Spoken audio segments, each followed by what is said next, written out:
A very good morning to you. Welcome. This is Breakfast Daily here on Channel One Television. I am Nanatufo Boateng. As always, it's a pleasure to come your way with the best breakfast on television right here on Channel One TV.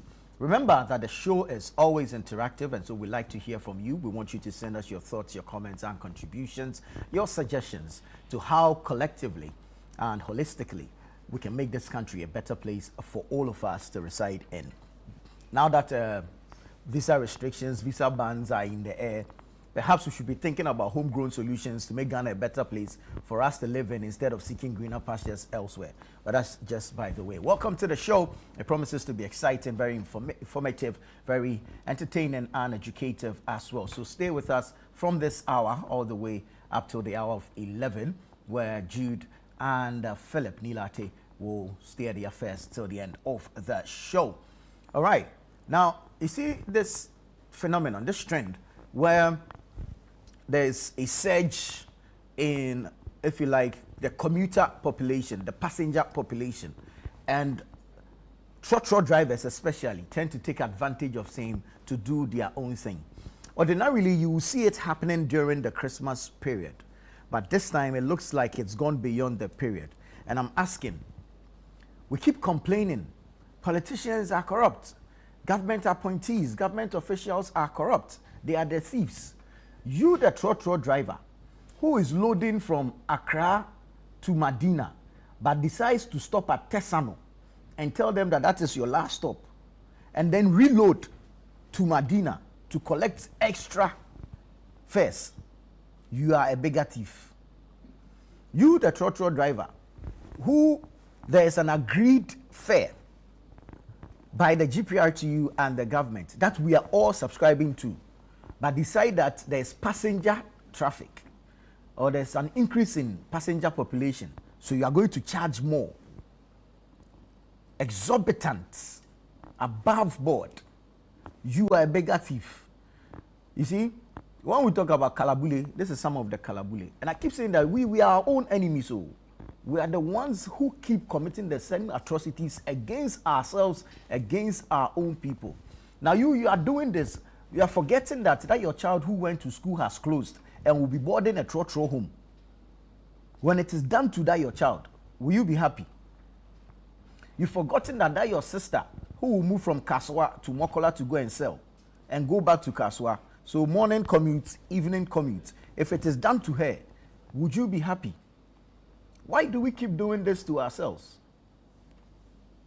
And you see that if the most annoying part is these people, most of times, and per what the GPRT is telling us, don't even belong to the driver unions. There's a name they call them, I've forgotten. Those who load by the roadside. And even some of the union drivers themselves, you people intentionally go and park behind the bus station. You go and hide behind the terminal. You create artificial shortage of buses so that you can charge more. We okay? Why are we like this? You want to fleece your own neighbor. You want to fleece your own brother or sister.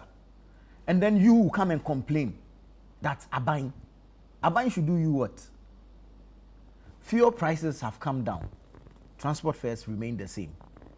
Abosokai spare parts dealers have told us that they have reduced the price of spare parts due to the strengthening of the CD against the dollar.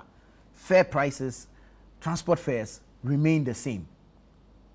Now, keep it like that, Impoe. You are now charging exorbitant fares because you think there's an increase in passenger population. Everyone will go to their village and you will drive Ghost in Accra. You will load Ghost and go and drop them off at Awudome, if that's what you want. Why do we do this to ourselves? You say you won't reduce, fine. You are telling us, GPRT is telling us that the price of spare parts that have reduced are on specific spare parts and not the ones that they use, because according to them, they use the, you see that Benz bus, what's the name? The 207, and then the Toyota Haze for their trotro activities. And then the taxis are using the Vits and the Matters and whatever. So the reduction on spare parts does not necessarily affect them, and so they cannot reduce fares. It's fine, granted, don't reduce, but charge the agreed upon fares. Why are you charging above that? And why are you intentionally, you see, now you're doing the commute tot as a VC10. Do you know VC10? Transit tiering. So you move from one joint to the other. That's how you are doing it. You won't load the straight journey. You go and and the mates, they all have one voice. What is that? And then you won't load direct. The second Medina, you won't load direct. You go and stop somewhere and tell us that that is your last stop. And before we know, because there are no buses there, and you know that we'll come back and board, you start calling for our next destination. And then you charge us again, and even charge us higher. Hey! And it's not like it's some comfortable trot too. You are either getting down with a scar from some rusted seats, or there's a window that is shut for good and cannot open, and so you are sweating in that trot. Someone too with bad breath is sitting by your side. Already you are suffocating, and you are being charged. And then so mate too will sell his seat, and so we are overcrowded, overloaded in that bus. And then we have to deal with, sentinels. What is this? Charlie, let's have some discipline in our society. Charity begins at home. So before you go out there shouting government, politician is a thief, no. Look in the mirror. You are looking at the biggest thief. That person you see in the mirror is the biggest thief. Let's stop this thing that we are doing. It's not right. It's not right. The Trotro people, they are people. We love them. We deal with them on a daily. You understand? But Charlie, you guys are killing us, and you need to stop this thing. You need to stop this thing. Stop exploiting passengers. Okay? It's not cool. It's not cool. If we're all to exploit each other, do you think we'll survive in this country? And that's the Kalabule thing that we've been talking about. It's for all of us. So let's all contribute to making it better. All right. Shalom. All right. So you know that this year we are hitting the roads again. We are going on an unending adventure. Okay. We're putting moments, memories in motion. However, we are sold out. So the 2026 Heritage Caravan is officially sold out. We announced the caravan on Monday, and within hours of the announcement, we were completely sold out. I want to say thank you to everyone that's patronized. Congratulations to everyone that's made it onto the 2026 Heritage Caravan. And we say better luck next time to those who unfortunately missed out. Our hearts go out to you, because, Charlie, we know the emotional attachment to the caravan, and we know the desire of the masses to see and explore their country, this beautiful country we call Ghana. And but we cannot take everyone along at the same time. Okay, so please forgive us, but it promises to be exciting. Trust me. You're going to have an exhilarating experience, an unforgettable experience, okay? Memories are going to be made. And you see, the beautiful thing about the caravan is the connections, the partnerships that are established. You have no idea businesses that have sprung up as a result of connections or networking on the Heritage Caravan. And so please be on the lookout for the next edition. But this year we officially sold out. We hit the roads. We set off from the Greater Accra region through the Eastern, through OT. Then we go up north, Upper East, Northeast. We cruise all the way down to the Western region. Boy, 8 days of adventure, 8 days of fun, 8 days of memories, 8 days of culture, tradition. Boy, it promises to be fun. And you see, not to tease you who couldn't make it, but apologies. It is what it is. You know what I'm saying? It's beautiful, so there's no other way to communicate it but to tell you the realities of the Heritage Caravan and how amazing it is. We set off from the 1st of March to the 8th of March. 1st of March to the 8th of March 2026. And we'll go touring. We'll tour the entire country. And but don't worry. You get to come along with us via TV, via radio, via social media. Yeah, so you see, you see these people you are seeing next year, you'll be seeing a different batch of people. Look at me in there somewhere, with my afro hair. That's the irony. But yeah, so we'll curate it nicely and we'll show it on TV to whet your appetite so that you can join us next year, all right? This was in the Volta region yesterday when we went for the Volta Food Fair. Last year, I mean, did I say yesterday? Charlie, the thing, it feels just like yesterday because time is traveling so fast. And the memory is still fresh. The taste of the food still lingers on my tongue. And so it feels just like yesterday. So pardon me if I say yesterday. You see that? This is Volta. The variety of food in the Volta region. I say Volta region alone can sell food tourism and make us enough revenue. Believe me. From the Toto Pakpa to all the Fetiris to the Akmles to the... Bro! Volta region is amazing. So here we're doing gastro-tourism. Gastro-tourism. It's a gastronomical experience. So yeah, we'll take you there, don't worry. We'll take you there. Eventually you get to your turn. Eventually you get to roll with us one of these days or one of these years, okay? So that's about the Heritage Caravan. It's officially sold out. Apologies to those who couldn't make it, but congratulations to those who have secured their seats on the bus. We set off on the 1st to the 8th of March 2026. But the beautiful thing is the entire month of March is a heritage month, and so we have a lot of amazing cultural, traditional, and of course, if you like, tourist activities in the entire month to help educate us, entertain us, and inspire us, encourage us about a beautiful country, Ghana. All right, now talking about growing and of course experiencing Ghana, we need to build Ghana as well. And so let's build Ghana by eating Ghana, okay? So we'll roll out this campaign, the Eat Ghana, Build Ghana campaign, and we're pushing patriotism through food. So don't just talk patriotism, taste patriotism. If you eat the rice produced here in Ghana, there's a value chain that you're investing in, all right? From the seed grower to the farmer to the miller to the trader, even the transporter along that chain, to the retailer, okay? So you're investing in the Ghanaian economy. You're putting food on a Ghanaian table. You're ensuring that a Ghanaian remains employed. And of course, you are boosting the livelihood of a Ghanaian farmer. So don't just talk patriotism, taste patriotism. Now, we also like to encourage you, for you to know that eating Ghana isn't just a choice, it is a movement. So join this movement. Eat Ghana, Build Ghana. The Eat Ghana, Build Ghana campaign is brought to you by Channel One TV and City FM in partnership with Agri Impact Limited, the MasterCard Foundation, and the 24-Hour Economy and Accelerated Export Development Secretariat. I want to say thank you to Agri Impact Limited. Thank you to the MasterCard Foundation. Thank you to the 24-Hour Economy and Accelerated Export Development. All right, that's about it. Let's continue to eat Ghana. Let's continue to build Ghana.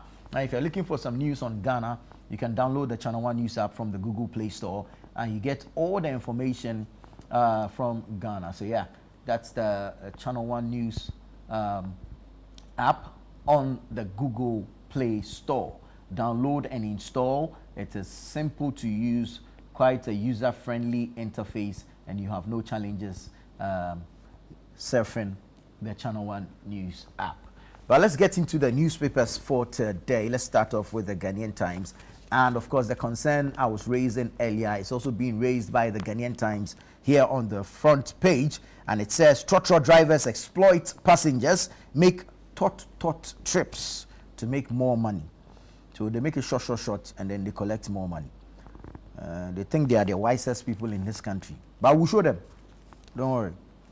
If the government invests in the transport sector properly, I'm not saying they've not done anything. They are doing their best. But if they intensify or increase deliberately in the transport sector, and they provide enough proper buses for, say, the Ayalulu, the Metro Mass, and what have you, okay, there are enough buses to convey the passengers. Do you think trotro drivers can exploit somebody? Because even the state-owned or the state-sponsored ones are cheaper, right? So if there are enough Metro Mass buses on the streets with designated routes, that won't keep us in traffic. Do you think that some trotro driver can exploit us? They will learn to adjust and to adapt. So yes, even as we are bashing we're not necessarily bashing, but telling them the truth in their faces. We encourage government to also increase investment in the transport sector. Let's have more buses on our roads so that these people don't take advantage of us. All right, thank you. So trotro drivers exploit passengers, make tot trips to make more money. And then you have RUPAG, Rubber Producers Association Ghana, raises alarm over under-declaration in raw rubber exports. Angela List, not arrested, granted bail. This according to the CID. Hey, this woman too is suffering in this country. Avail yourself for scrutiny. Government to Ken Oforiatta. Avail yourself for scrutiny. Government to Ken Oforiatta. And then you have GEXIM. That's the Ghana Exim Bank announces strategic direction for 2026. Yeah, congratulations to GEXIM on attaining their 10th anniversary. We look forward to the programs or activities that are earmarked for the celebration. Now, I'll take you to the back page. The back page of the Ghanaian Times says, ICU Ghana kicks against proposed sale of Valco. ICU, that's the Industrial and Commercial Workers Union Ghana, kicks against proposed sale of Valco. And then you have prison service to produce furniture and uniforms for schools. That's good. Let's use our own and, of course, our own resources to develop our own country. Prison service to produce furniture and uniforms for schools. So an MOU has been signed between the Interior Ministry and the Education Ministry. And we look forward to the growth of this partnership. All right, let me take you now to the Daily Guide newspaper. Daily Guide says, CJ receives petitions against SP and EC boss. CJ receives petitions against SP and EC boss. SP, that's the special prosecutor, and EC boss as the commissioner of the Electoral Commission. U.S. blocks visas for Ghana and 74 other countries. U.S. blocks visas for Ghana and 74 other countries. And you have huge illicit drugs seized at Takoradi Port.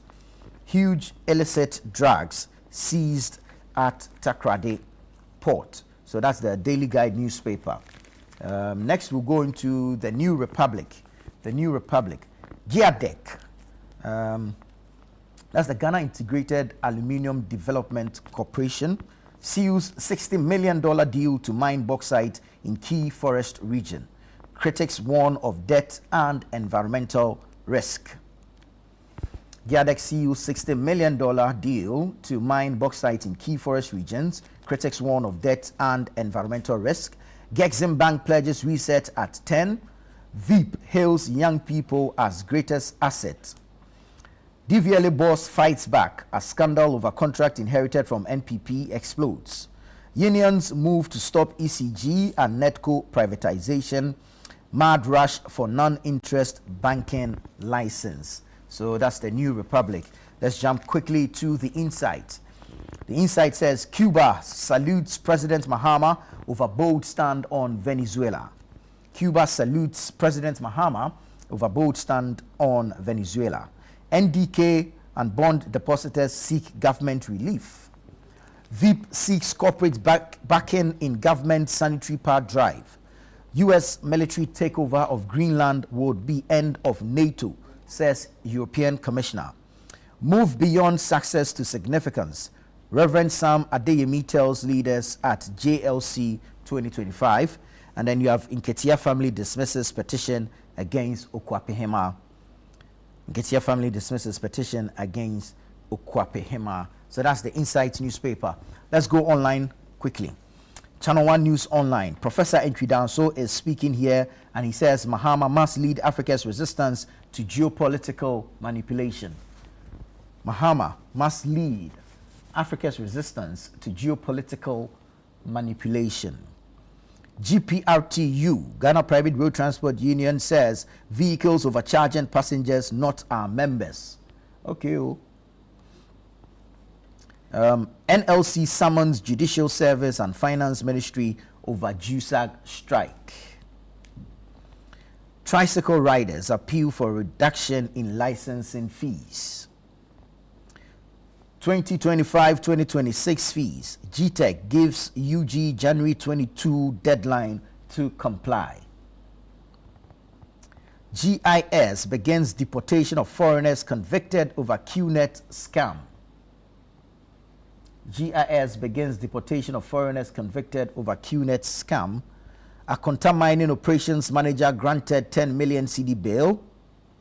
Creating scarcity to hike fares is unlawful. Government warns drivers. Start lashing them. The warning is not enough. Industrial and commercial workers oppose alleged plans to sell Valco. Felix Kwachu Fosu says cost of living has declined significantly. Again, Kwachu Fosu says Women's Development Bank likely to be rolled out this year. Still on Kwachu Fosu, Mohammed's chips compound promise far advanced.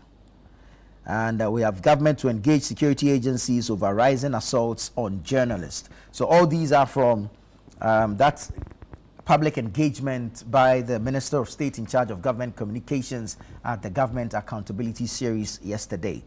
Let me now take you to citynewsroom.com. citynewsroom.com. B1, B2 visas not affected by U.S. immigrant visa pause. B1, B2 visas not affected by U.S. immigrant visa pause. That's according to Ambassador Victor Smith. Ghana as Africa's trade gateway. Ofosu Jare courts Japanese investors.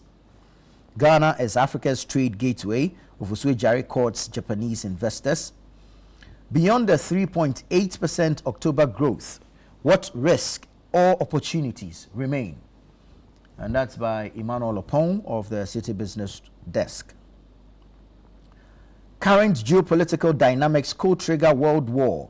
That's according to Festus Abuaje, security analyst. Colonel Festus Abuaje retired. U.S. foreign policy under Trump driven by national interest, not alliances. And that's according to Dr. Ajala. GPRTU to deploy task force to curb fare violations. Okay, quite important. NLC summons Judicial Service and Finance Ministry over JUSAG strike. NLC summons Judicial Service and Finance Ministry over JUSAG strike. U.S. pauses immigrant visa processing for Nigeria, Ghana, and 73 other countries. Comply with approved 2025-2026 fees, GTEC cautions UG. AGOA, key to Africa's agro-processing and manufacturing push. That's according to the Ghana Exim Bank. So details of these stories and more online, go to citynewsroom.com as well as channel1newsonline.com. But stay with us. This is Breakfast Daily here on Channel 1 TV. We'll be right back.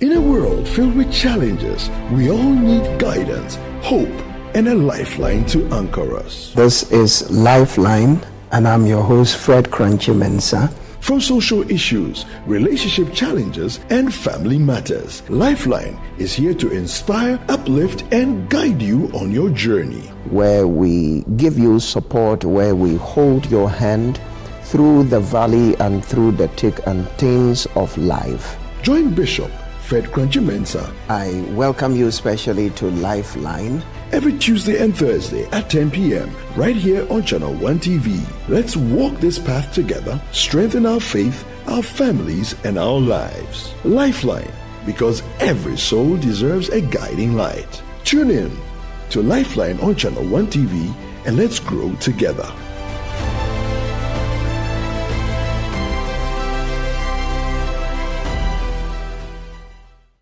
Welcome to the Health Quarters Ghana, where medical science meets everyday life. Join Dr. Gideon Hassan and the irrepressible Clemento Suarez as they tackle health issues. My name is Dr. Gideon Hassan.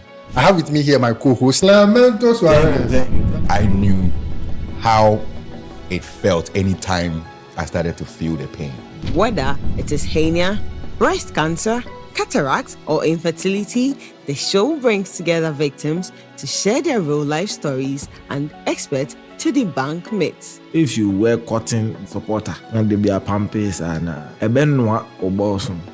So you see, instead of it being raw egg, I done it because you didn't know. Make a date with us every Sunday at 4 p.m. on Channel 1 TV.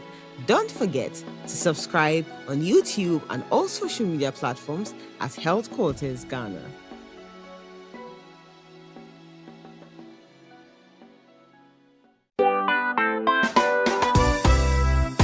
The Soweto Secondary School SWESCO Alumni Association invites all alumni to its annual all-year groups Thanksgiving and Remembrance Service. There will be remembrance of the departed PACAs and also the launch of the 67th Speech and Prize Giving Day. The date, Sunday the 18th of January 2026. Time, it's 2 p.m. Venue, Cedar Mountain Assemblies of God Church, East Legon. Contact your year group president and register your attendance now. Semper Cum Optimus, always with the best.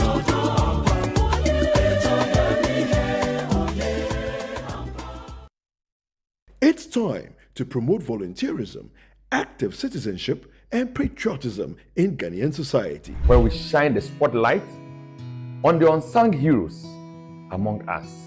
Today, we're not just launching a program, we're igniting a revolution of skills, dreams, and hope. On Volunteers TV, we highlight and celebrate people and groups that are great examples to us all.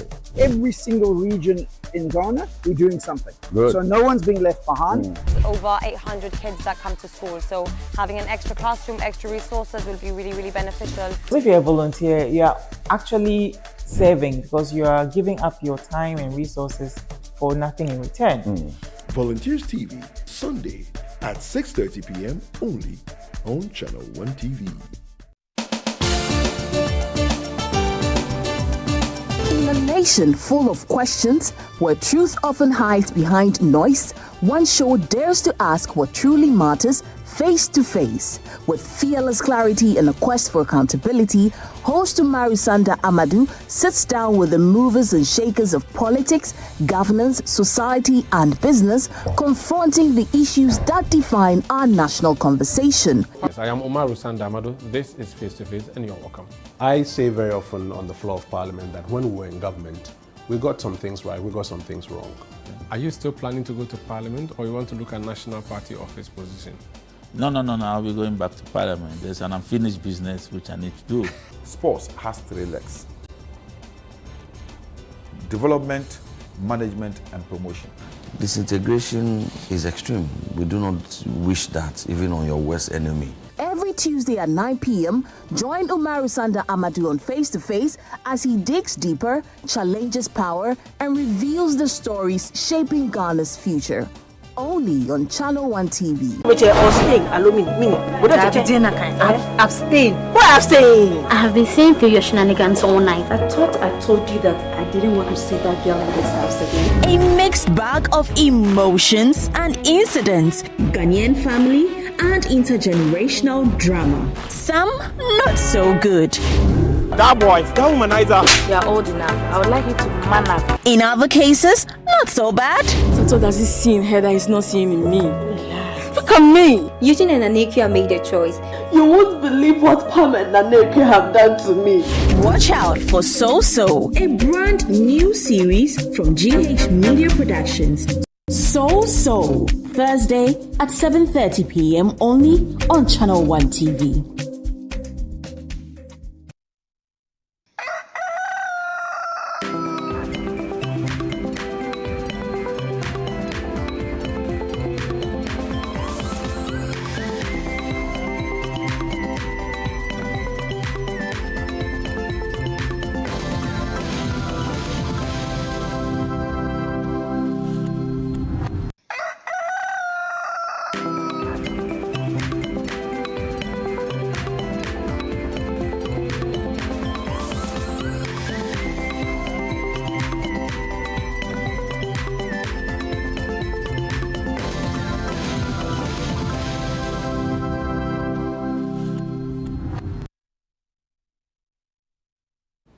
Hello there, always grateful for your time. This is Channel One Television. The program is Breakfast Daily. The segment is News Review, and I am Nana Boateng. It's time to get into a conversation on some of the topical issues dominating the media space. We'll bring you varying perspectives, and we invite you to join us with your thoughts, your comments, and contributions. You can do so via the WhatsApp number on your screens. You can join us on our socials. We're live on Facebook. We're streaming on YouTube. We are very interactive on X, and we're engaging on Instagram.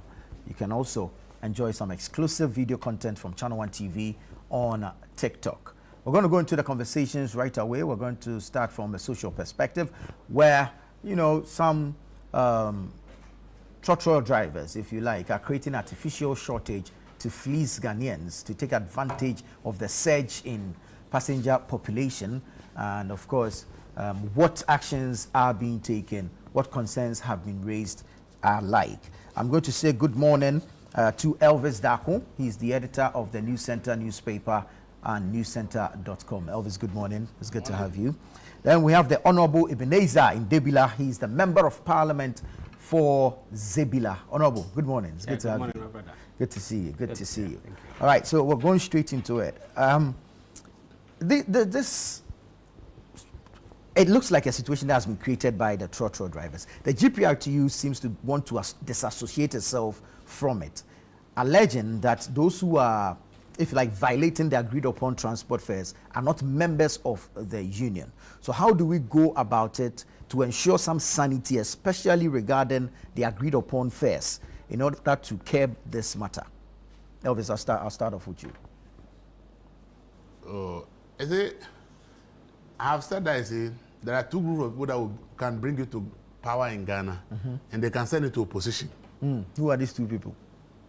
Commercial drivers and traders. These are the only two groups. They if will they are on your power, side, you come to power. If they are against you, you go to opposition. And it's state failure that has empowered them, especially in the case of the transport unions. The issue is simple. No one is bound to belong to any transport association in Ghana. No driver is bound by any law to belong to any transport association in Ghana. It is voluntary that they join various associations for whatever benefit they think they stand to gain for belonging to those associations. So what has happened is that there are so many drivers who don't belong to any of the associations, whether Protour or GPRTU, or they don't belong to any. They are doing their own thing because no law binds them to belong to any association. The challenge here is that because we have failed as a country to put up a working public transport system, we are now at the mercy of private transport system. And if you are living in a free market economy, people price their goods based on various reasons. And sometimes when we attempt to intervene, I ask myself, do we really want to price a free market economy? Because in a free market economy, it's demand and supply that determines what somebody charges for a product or a service or anything. So if there is a way, a sustainable way government can deal with public this whole issue, is to create a working and effective public transport system. Because if this morning there are buses from Tema, Ashaman, Kasua, Adenta, all of them heading towards Accra for people to come to work. And there are those that are heading towards Tema because people work in Tema. And you have the option to choose between a public transport system, which government has control over because that is owned by the public, the state. And therefore, government can say, because fuel prices have come to this level, the public transport system is charging this kind of amount. You now have a choice to either go with the public transport system or go with private. How much a private charges you is not government's business. How much government charges you, that one you have a say because you are a taxpayer and you pay money to the state. So if government run a service, you can complain that you think this is more expensive or not. But with the absence of a working and effective public transport system, this problem will just go back and forth. And government can only appeal to these associations and groups. If they decide to do what they think is in their interest, government appeal will fall on deaf ears because it is a private institution. True. They determine how much they want to charge for their services. You government's argument that fuel prices have gone, a dollar has done this. Yeah, everybody sees it. But the point is, the person says for me, this is how much I want to sell this. I want to sell this product. You either buy it or go elsewhere. That is what we are practicing in Ghana. So this appeal, we have been doing it in this Fourth Republic for so many years. The truth of the matter is that it remains just a voluntary decision on the part of drivers. It remains a voluntary decision. That's why even the GPRT and Protea, the reason they sometimes have conflict in their own station is that because Protea came late, they came after GPRTU, they decided to enter the market through fares. So you go to certain stations and Protea fares are a bit lower than GPRT. And when they started getting the passenger, GPRT was not happy that Protea, which is a new union, that is an offshoot from GPRT, seems to be getting the passenger. So the truth of the matter is that this thing will remain appeal. If you take STC and you take VIP or any other one, the fares are not the same. True. But the fuel prices we are talking about and the price of spare parts price and the rest are the same. But STC has a different charge. True. VIP has a different charge. There's another one. There are so many of the private companies. So we should understand the free market economy. The most important thing is to remain that there is effective competition. And if government is concerned about public transport and believe that public transport is important, then fix the public transport system. From is it Kufuor era or so, we have been spending money on Ayalolo that we are trying to do a public transport system. What has come out of it? Every government will sink money into Ayalolo. By the time you see the buses are packed, the lanes created for Ayalolo, the BRT is not being enforced. So private drivers have taken over because the roads you are built, you didn't build any road for BRT, and now you are now trying to carve off one lane of the road and used to BRT, and because you can't enforce it, it's not working. And Ayalolo will tell you that they do the work, government forced them to reduce the fares, so they are not making enough money to run as a commercial entity. They close down when the government intervention stops coming. We've seen what has happened to Metro Mass. Metro Mass, when it came, we all thought that it's going to compete with the private people. At the end of the day, if you compare what Metro Mass is offering and the private, more people go to the private because there's an option. So we must have a government decision that let's have an effective public transport system that works.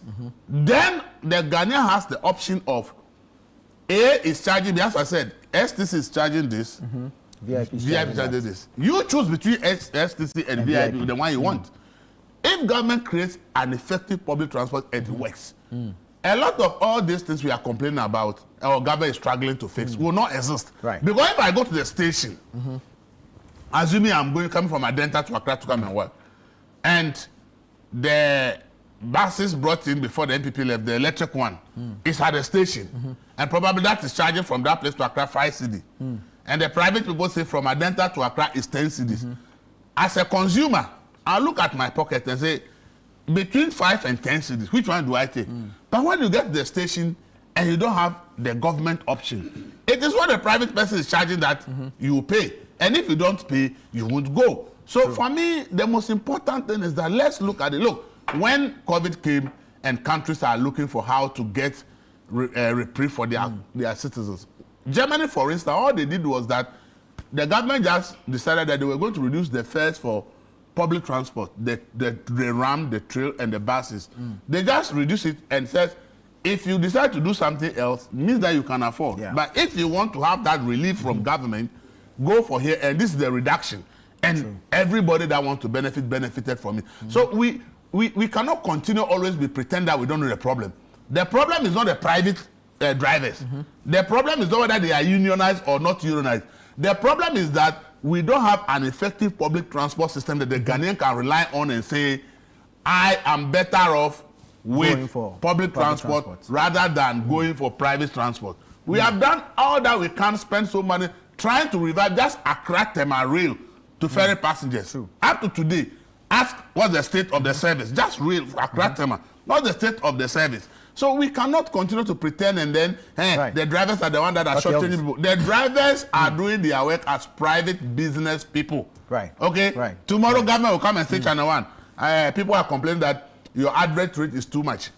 So we want to dialogue with you to reduce advert rate because dollar has come down. Would they subsidize? How does that happen? Would they subsidize? You can only go to GTV, which state owned, and say which TV you are state owned. Yeah, but so Channel yours. 1 is not a government agency. So how Channel 1 operates, the charges, how they charge, is no business of government. But we are treating the transport organization as if they are a quasi-government institution where government can determine to them how much they should charge or not. Thank you. It is just something we must all understand that government has no business telling private people how much they should sell their product. Create an environment where there's competition. Thank you. For people to choose between competition. Thank you. Let's say good morning to the Honorable Fuseni Issa, former MP, Okaikwe North.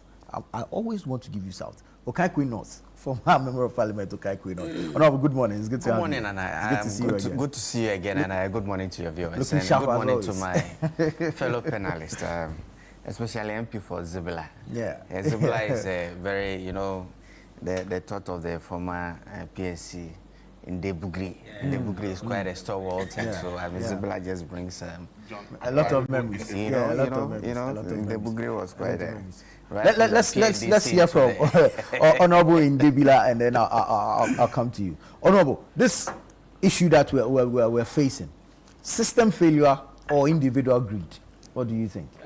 I think that it's both. Both in the sense that greed, because government creates an enabling environment for the private sector to thrive.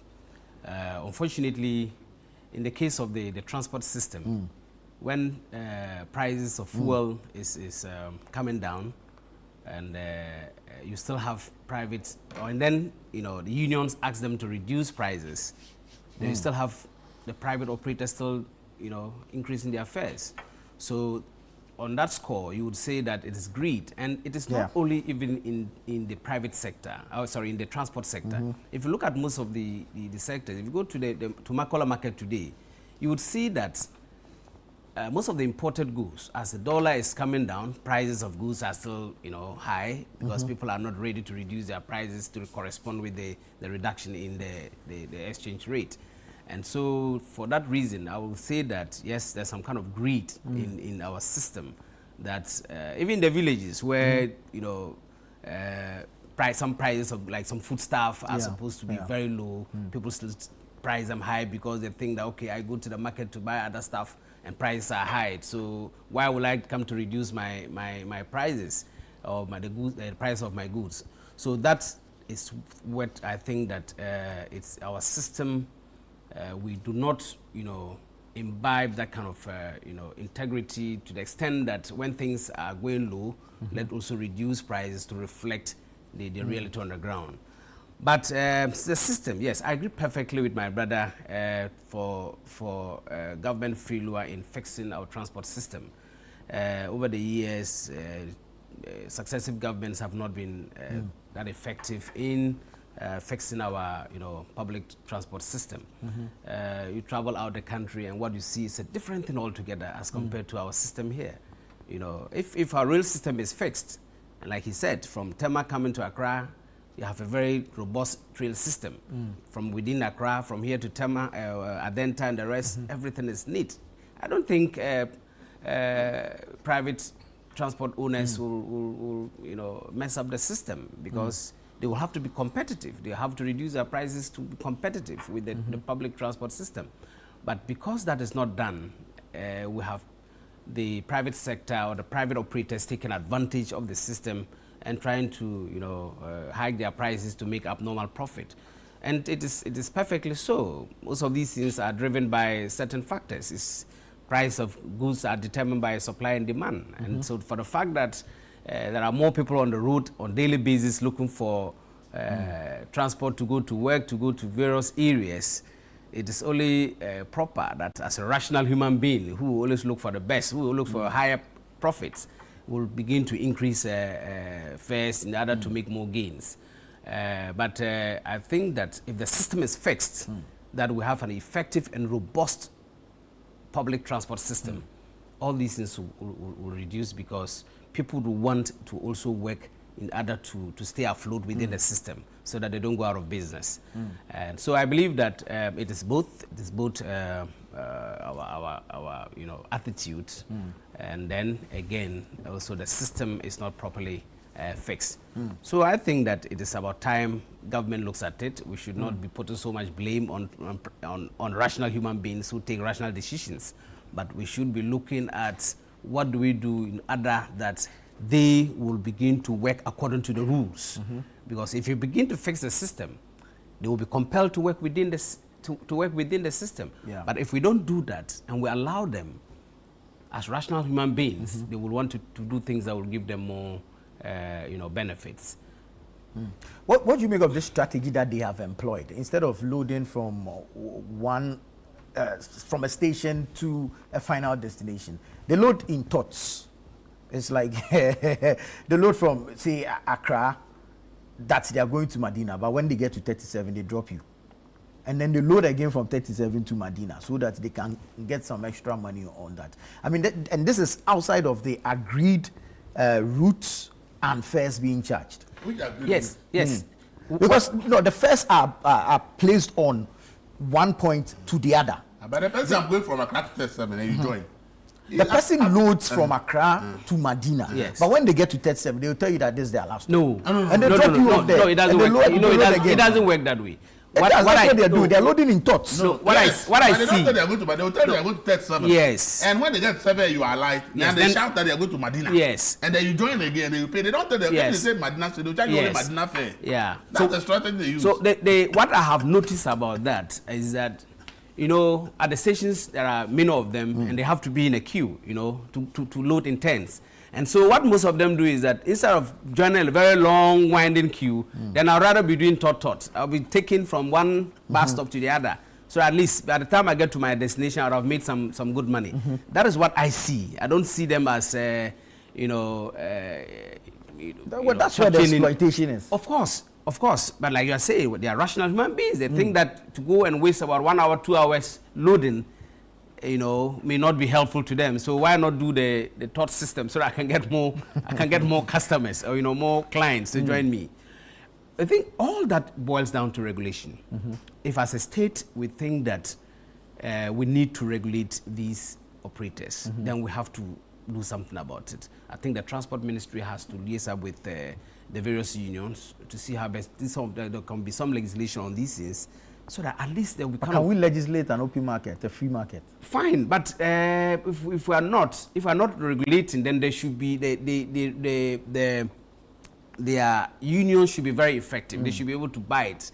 At least if we are unions that are very effective and supportive to their members, they will be able to buy. They will be able to ensure that they do the right thing, so that instead of coming out, leaving the station and moving out to different bus stops to pick people, the regulator will be able to control them so that they do the right thing, rather than say that I don't get it. I think that the right thing must be done. The right thing is that the regulator must be able to provide the necessary systems that will help all these players play in line or work in line with the rules, so that we don't have some of these systems working out. Yeah. Very well. Honorable Issa, from, like I was mentioned, Kufuor throughout, we've seen Ayalolo, we've seen Metro Mass, just before... Revamp of STC. Exactly. Just before Akufo-Addo government left, we saw electric buses. What is the challenge? Why are we unable to fix the public, and I'm saying public, not commercial, public transport system, to provide an alternative to the private ones? Good morning to you again, and good morning to my fellow panelists and to your viewers this morning. Transportation in Accra. I grew up in Accra in the 80s, where we had the city lines, we had the OSES, we had the blue lines. Those were buses that ran on schedule in Accra in the 80s. These buses were supposed to have been procured maybe by Harry Sawyer in the Liman administration, very, very, very early in the 80s. So that's what I grew up to. And this was substituted by the Chololis of the time in Abeka. Yeah. The Think Twices and all of that. I mean, those were how we moved about in the day. Over time, we saw the introduction of those minibuses, and it's for my recollection, it was after the Agege people came. So initially, it was even called the Agege bus. Agege bus. It was called Agege bus initially, before the proliferation of all of this. But it all boils down to the efficiency in the system. I think that what government needs to do is to create the enabling environment. Subsequently, we've seen the introduction of the Ayalolos, the Metromas, and other interventions, which have all not given us the results that we would have thought. But these are models that are being run in other cities across the world.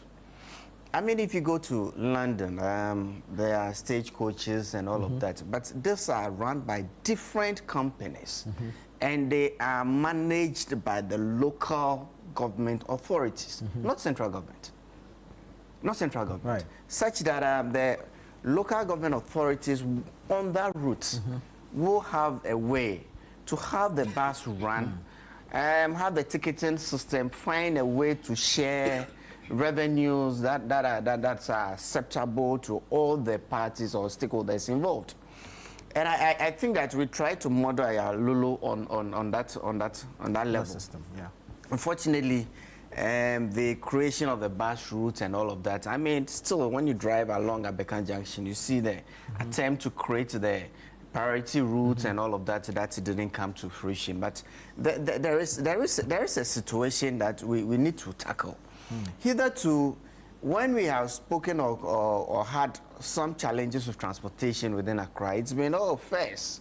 It's been the dollar or the exchange rate is gone up. The parts to replacement of parts in the vehicles have become more expensive. Fuel prices have been increased, so we have to increase fares, and we've been doing that for the last couple of years. I mean. And this time, I'm getting another facet of the challenge, scarcity of buses. That's what they're saying. It means that there's something fundamentally wrong with the environment in which they operate. I'm wondering, you see, we've had STC for God knows how long. Today, STC has a main competitor, the VIP, the VIP buses. STC still has some bottlenecks in its operations. But you see, when we speak about safety, I'm sure everybody will opt for STC ahead of all the other competitors within that market. The VIP, though, has proven to be efficient and profitable. If they weren't efficient, if they weren't profitable, they wouldn't still be in business after all those years. They would have collapsed long ago. So it means that there's something that the VIP system is doing that probably STC or other competitors are not doing. And so this is how we have to improve the system. What is VIP doing that has made it so sustainable? When VIP started, we thought it was going to be like many other attempts. But over time, they have proven that they have the know-how to be sustainable. So how come VIP is being sustained over the years? Meanwhile, Metromas has still got teething problems. And the issues or the challenges are there for all of us. When you go to the yards of this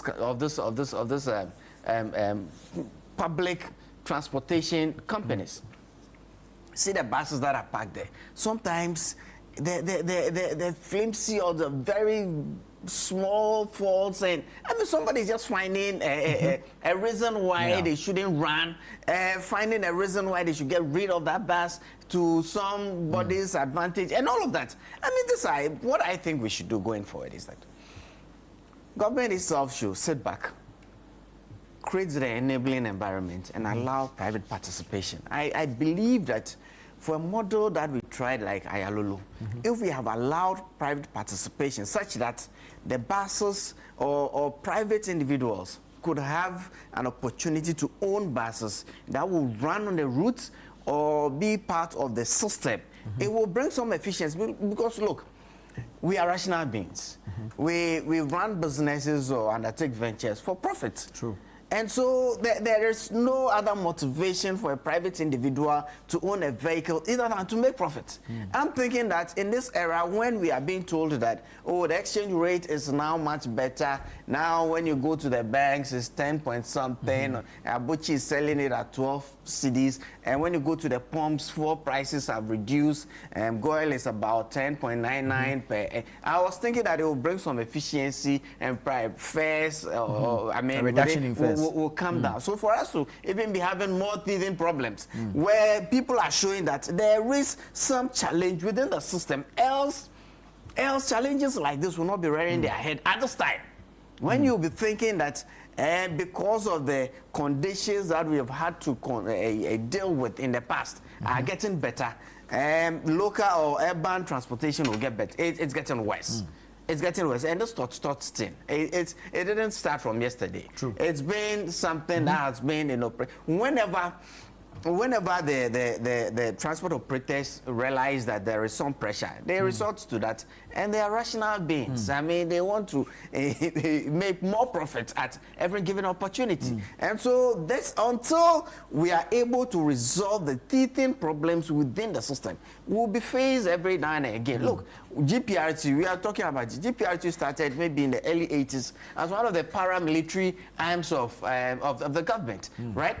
I recollect them starting with blue uniforms, where even drivers were supposed to have worn uniforms. They were but it's wearing still, those times. you see, with their berets and all of that. But it's still an association. Subsequently, we've seen the likes of Protoa and actually get themselves. The GPRT was a mother organization. One way There's or some the other. GRTCC also. No, that's why There are quite a number of for the unions. There are quite a number of this. Negotiate with the government. transport. So that is the umbrella that actually covers the GPRT, Protoa, and the likes.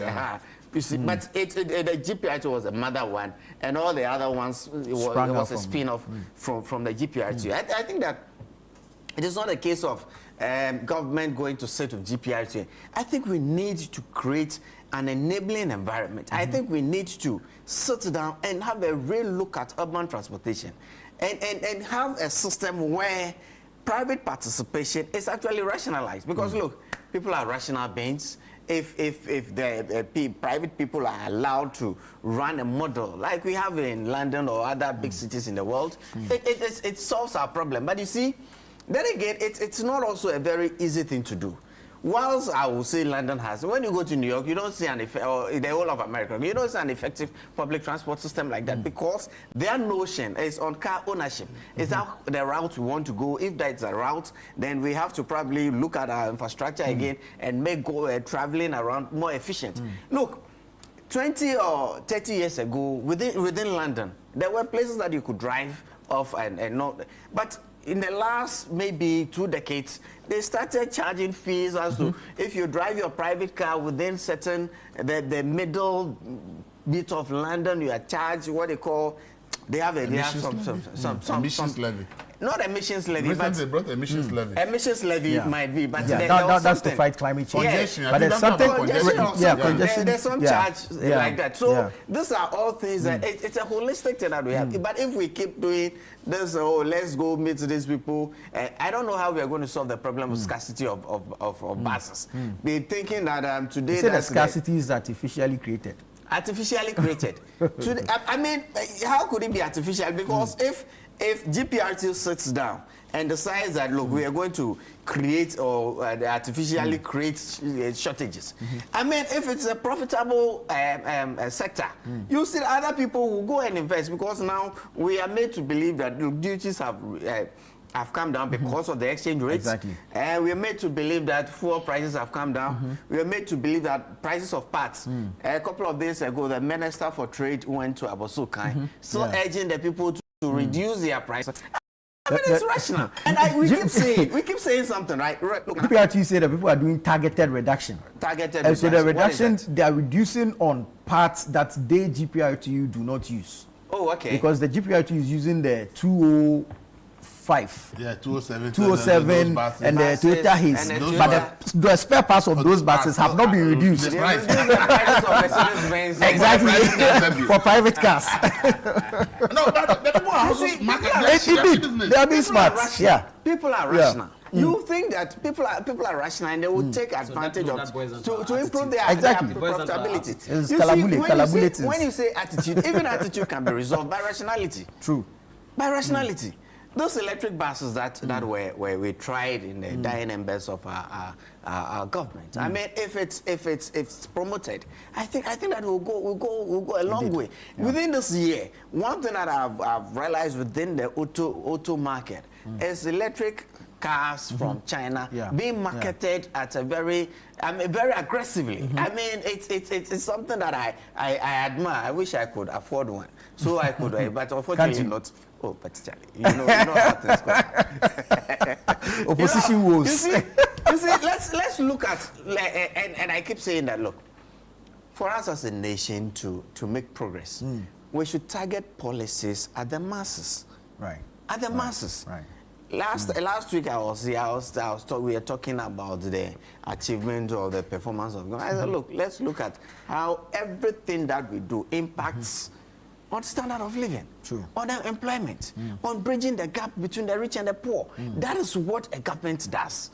When you bring policies, free SHS, everybody benefits, it's mass, then people feel the impact. But when you say dollar CD and you decide that you're going to destroy our environment to massage our currency to this level, and I keep saying that, look, you can argue for whatever you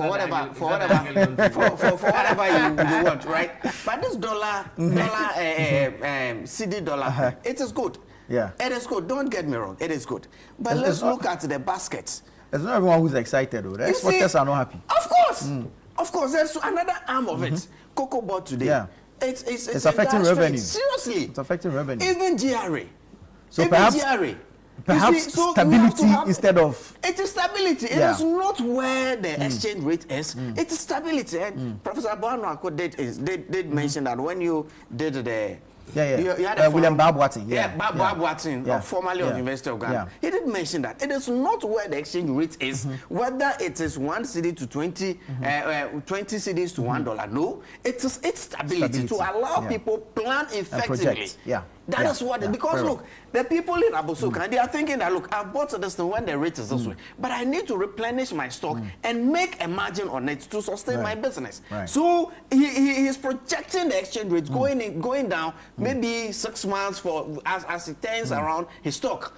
So when you don't have that stability, you would not be able to enjoy whatever benefits you have in managing your exchange rate. Obviously, let me take a few quick messages and then I'll give you a minute to wrap up on this. Okay, let me take a few quick messages.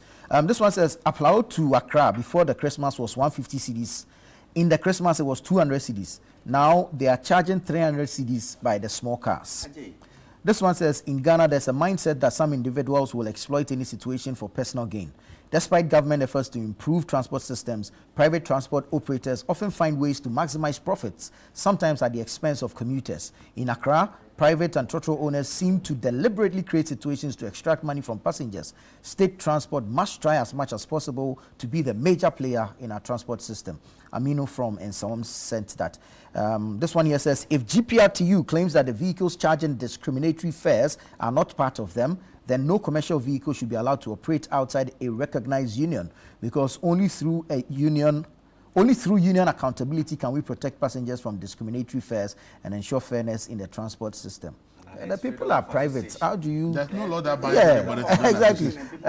And you can't force them to join a union. So this is essentially a political strategy by the opposition to make ill the gains made by the government.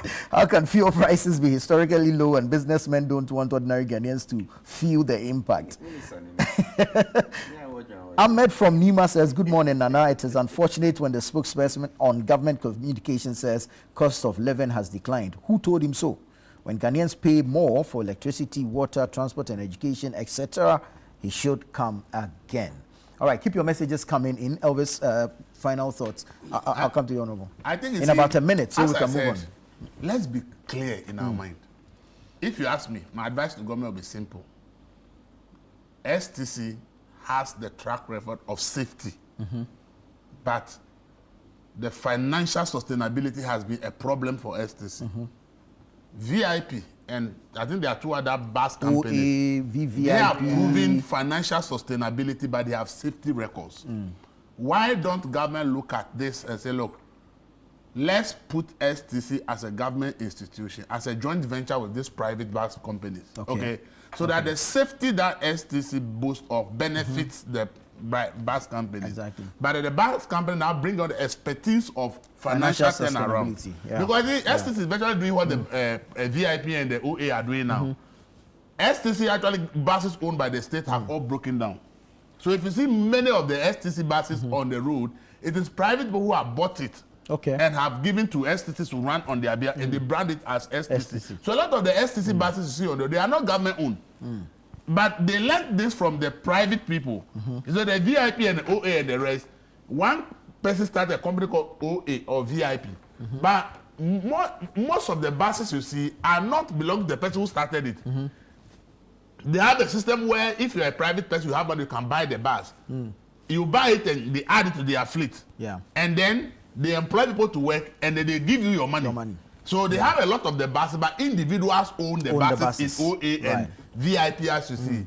STC is also doing similar thing. So for me, I think that if we government can look at STC and say, you have the training school, you have the safety record, you are able to provide safety. Let's see how we can create a joint venture between STC and OA and VIP. And then the safety record you have benefits that sector, so you reduce the accidents on their part. And whichever buses you are able to procure as government, this will manage it for them to be financially sustainable. And I think that if we are able to do that, then we can have a bigger public transport. It's a joint venture. And now they can look at how they can maximize all the routes around town and give us some level of public transport. 2, look, a lot of the public the issues we are having is because our only means of transport is vehicle. It's only by the road. I was going to come to that. See, should we all travel by road? Nobody is talking about multimodal transport in this country. We don't have any, nobody has been able to put any master plan. But the people who are coming from Adan, Sogakope, Sege, all the areas to Accra, that leads to that large traffic there. If there's a water transport, where there are boats on the river, on the sea, that can take you to Tema, can take you to Labadi, can take you to Jamestown, Teshi and the rest. Most people who are driving those cars will not drive because the cost of traveling on the sea, if we have an effective water transport system, will be way cheaper than driving your car in that traffic to Accra. Same way those who complain about Kaswa traffic, the Kaswa traffic can easily be reduced by water transport. If people from Tema, Labadi, Teshi and Co can just join boats on the sea that do not need to use the road, and they can get to these communities by the sea, by near to Kaswa. And then from there, they take a vehicle to their homes. A lot of the cars that we see as traffic on the Kaswa road will reduce. First of all, the water transport will be cheaper. It is faster because there's no traffic that is going to have a problem for you on the water. So we are sitting, and God has given us another channel that we can make use of for public transport. And all we care about is about building roads. It's roads, no matter how we build the roads, we cannot contain the cars because everybody wants to. But if I have a car, I want to use it only when I'm going for a private trip over the weekend.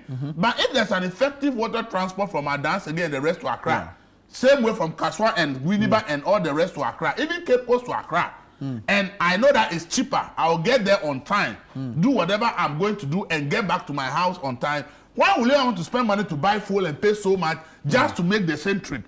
I will not. So you see, we should, as a country, look at water transport. How are we making use of what? Accra can be decongested easily. If we make use of water transport.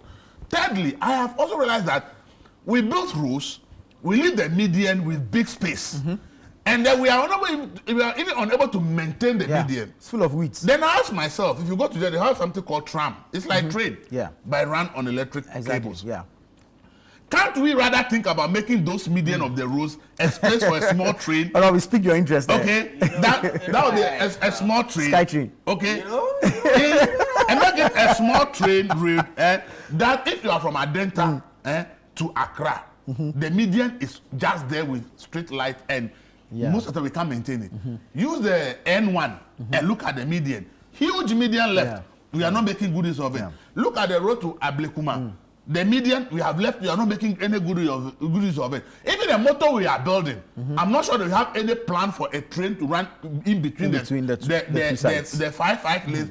We don't have a system where we say a train should run through the middle. How can we be building when we realize that communities keep springing up? I told you I went to a place called Ablekuma Tigu, and that place is like almost half of Accra. The communities there, huge place. All these people may come to Accra to do one thing or the other. So if there are no alternative means of transport for all these people, and all of them have to rely only on the road, then you tackling traffic and this situation will be difficult. So we must move. We have done a lot for the roads. Let's also look at other ones. That's why I've said from Accra to Kumasi, the express road that John Mahama and his government has proposed. If you ask me, we should be thinking an express train road to Accra for passenger, not another road. The road has been done. We have to complete the road as an alternative. And then let's do a rail line, Accra to Kumasi for passenger transport as another alternative. And now that we have a flight, so if the person wants to fly at Kumasi to Accra back, they can fly. If you want to use a speed train, bullet train Accra to, he can do that. By so doing, someone can be in Accra and be working in Kumasi and coming back every day. Because maybe an hour and a half you are at work, an hour and a half you are back home. Meanwhile, we spend an hour, 2 or 3 hours from Adenta to Accra. So you have to wake up at 5 a.m. to go to Accra and come to work. So the options. So we have to look at the alternatives, other options. Very well. Go to President Kufuor's era when the Nkrumah Chimota to Circle Road was dualized. It was chaotic. It was chaotic. I think that we need to have a holistic look at this thing. And it is not about an expressway from Accra to Kumasi. Sure. It's all well and good. I mean, if we can afford, we can do things like that. But there are solutions we can put in our current system. I also recollect seeing a Deputy Minister for Transport not too long ago on social media somewhere where she's going to inspect some buses and then we are expecting those buses and all of that. I expect that such interventions will be quickened for us to feel the impact in the system. But what I think the long-term solution is that government should look at a way to get all stakeholders, create an enabling environment, allow people who have what it takes to invest into the system. I mean, create an environment that is attractive enough. If it's going to enable people make profits, people are rational.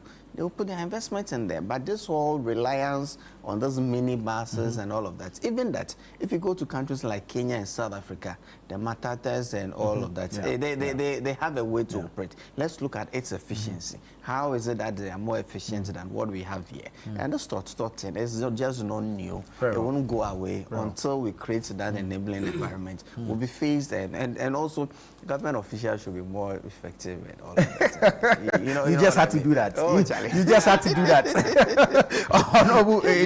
Are we late to this multimodal system of transport? Oh yes, I think we're late to the party. Yeah. I think his proposition is a very good one. Yes, but this order we could have put a boat on it too. The problem order. Anyway, so let me know if you go there. Elvis will. I think that the microeconomic or the stable microeconomic environment we have today is as a result of prudent management and not the destruction of water bodies, as you are responding to him now. Of course, as my brother here said. If it is about destruction of water bodies, we know the government that did that to our water bodies. Some government destroyed water bodies. Of course, it was the ex-Wales government, the NPP government, that destroyed our water bodies, destroyed our forests. Yes, the government. How so? Of course, the government and its people. How did the government? Its own people, its own individuals, own people in government. Why? Have you not heard of the Akonta mining thing? And what the president said when Akonta mining they said they were into illegal mining, what the president cleared him. The president came out openly and cleared him. I am saying on authority that Akonta mining is not doing illegal mining. Where are we today? But so look, whoever was involved in Akonta mining was not in government. So to me, of course, he was working. He was a chairman of a party, of course, and working with the government. You should know that there's a thin line between government and party, especially when those. This person was not a government appointee. I'm saying that there's a thin line between a government official, okay, or government and a party official. There's a thin line, very close. So that tells you we know the individuals that did that. We know the individuals that sold our forest reserves to families. We know that for mining purposes, you know. So when he's talking about like trying to create the impression that this is the stable environment or the appreciation of the cities as a result of destruction of the environment, you know. Let's not digress. Let's not go there. Let's not go there. No, you can't. I've not finished that point. Let me end my answer. So the point I'm trying to see, my concluding remarks about this is that I support a robust public transport system. It's a very key thing. It is that which will come to, you know, do away with this annual ritual of price, reduction of fuel prices and transport owners refusing to reduce their prices and the rest of them. It will come to reduce that to the barest minimum. And then, like the proposition from my brother here, Elvis here, about this, water transport. It's a very good, it's a laudable idea. The ferry on the front plains has been broken down since. That I think that we have to take it serious. I remember some years back, I was in Sierra Leone, where I alighted at the airport. Yeah. You know. Is that Lungu? Yes, Longue Airport. Yeah. Longue Airport, Longue Airport to Freetown is just about, I think about 25 kilometers, 25 kilometers or so. And it takes about 15 minutes or 30 minutes from Longue Airport to Freetown. And you go by boat? Yes, by boat. But if you go by road, they told us it was about 5 hours. Yeah. And so we went with the boat, and very short. So why not go into systems like that? So when systems like that are put in place, it improves efficiency. You know, the time, man hours wasted in, on the roads, and then the issue of climate change. You know, it all helps to reduce emissions. It helps to reduce that. So I believe that it's a laudable idea that government should take on board and begin to look at it, especially along the coastal areas where these systems can easily be used. Very well. Not too long ago, we saw the issue of Joseph Yamin and Abanga being referred and being accused of undertaking allegations that have been referred to allegations. Not to investigated. What about those that are in It's court? been almost a year now. We've not heard anything. What about those allegations are being probably honorable. What about those in court? You see, but there's a quote attributable to Professor Bokpin of University of Ghana. He says that if all that it takes to manage an economy is to produce gold illegally, destroy the environment, and keep pumping the gold proceeds to show stability of the city, then it does not make sense. I'm attributing this quote to Professor Bokpin. And I agree, I totally agree with him. Yes, correct. And so we should be careful as a country. We will pay for this down the line.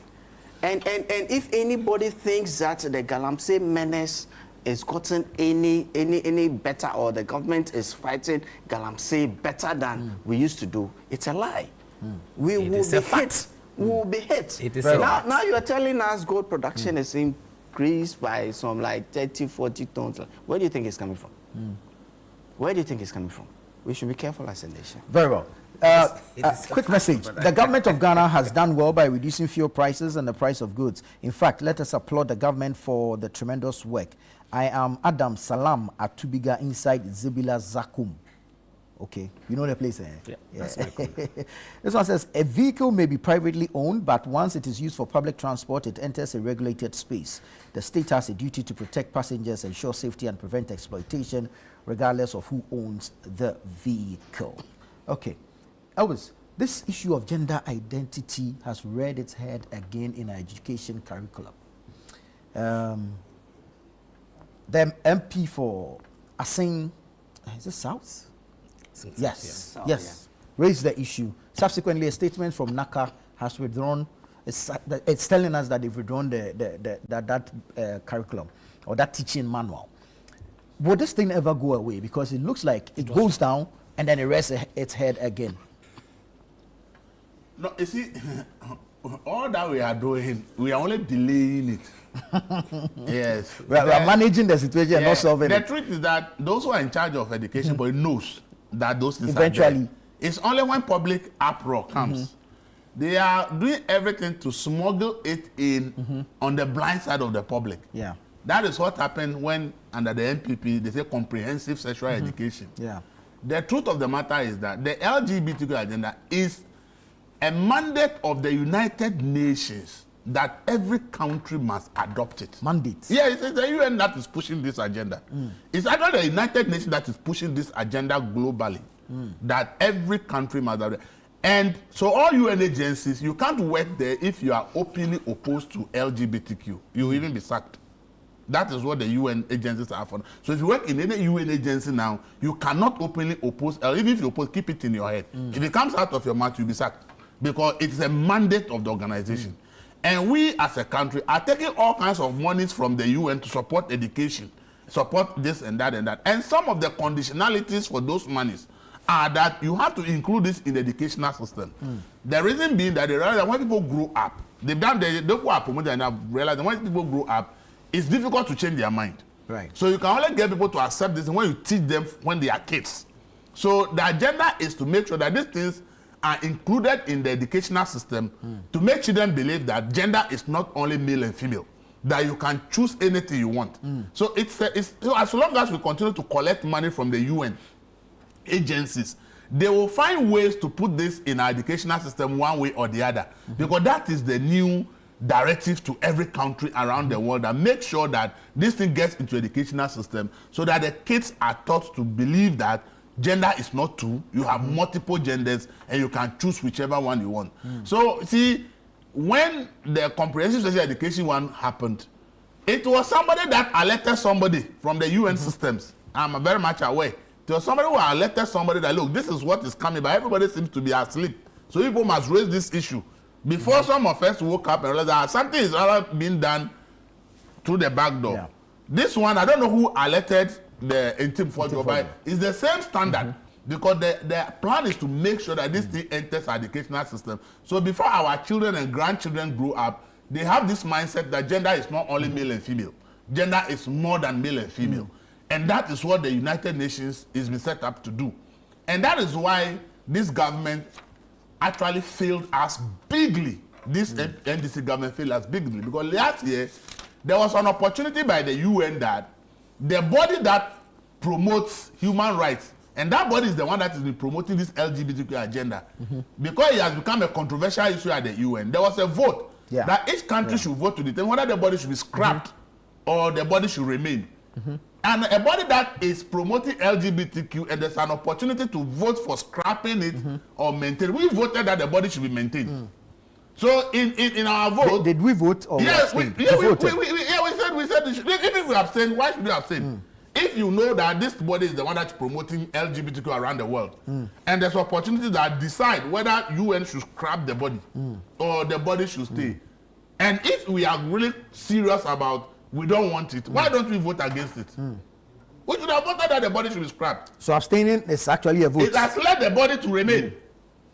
It has made the body to remain in the UN. So long as that body remain within the UN, and one of their mandate is to promote LGBTQ, they will continue to force us to do this. So as long as we are not financing ourselves, we are not able to put our finances under control, and we will be depending on various UN organizations for support, they will find ways to push this into our educational system at all costs. So whoever elected people to point it out, we must thank those people that they actually made us aware that something like that. Oh no, it's true. Because this would have been happening on the blind side. And somebody raised an issue on social media, which I think that we must all pay attention to. Briefly. It says that we are focused on only the public schools. But the private schools, the so-called international schools and the rest, they are already teaching some of this thing to the children that go there. But it's like government and the Ghanaians, our attention is not on these private schools. We are only focused on the public education. But it says that who is asking those questions in just public schools and private schools? Right. So I think that is something that must all also pay attention to. And those of us who allow our kids to watch cartoons, now every cartoon that is on any network, they have put all kinds of LGBTQ things in. So if you allow your children to watch all those cartoons without any control, if you are unable to decide which cartoon your children can watch, you will be preventing the educational system from teaching it. But they are learning it directly from home, from TV. Very well, and so we must be very careful. If indeed we say we don't want it, then we must look at all areas where this agenda is being pushed. As for the adult movies, they are always there. But they realize that they need to change kids their mindset. So every cartoon that you see on any network now, there's one LGBTQ agenda on. There's an element in there. Inside there. And your children are watching it, and you are sitting down looking and saying, oh, they are not teaching it in school, so your children are safe. They are not. Very well, thank you. Let me take a quick break here. I'll come back and then I'll pick your thoughts on this particular manual. This is Breakfast Daily here on Channel 1 Television. Stay with us. We'll be right back.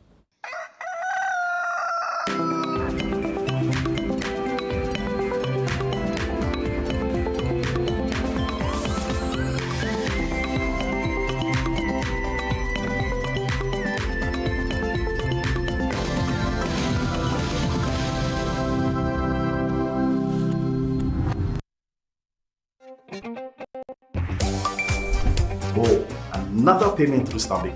Smooth, as always. Imagine making or collecting all payments without leaving your chair. Sounds like magic, right? Nah, it's Stanbic Pay.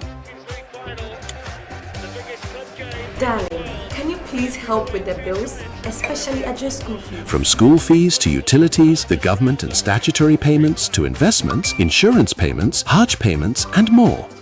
Mommy, my fees has been paid. Just log on to Stanbic Pay and you're set for life.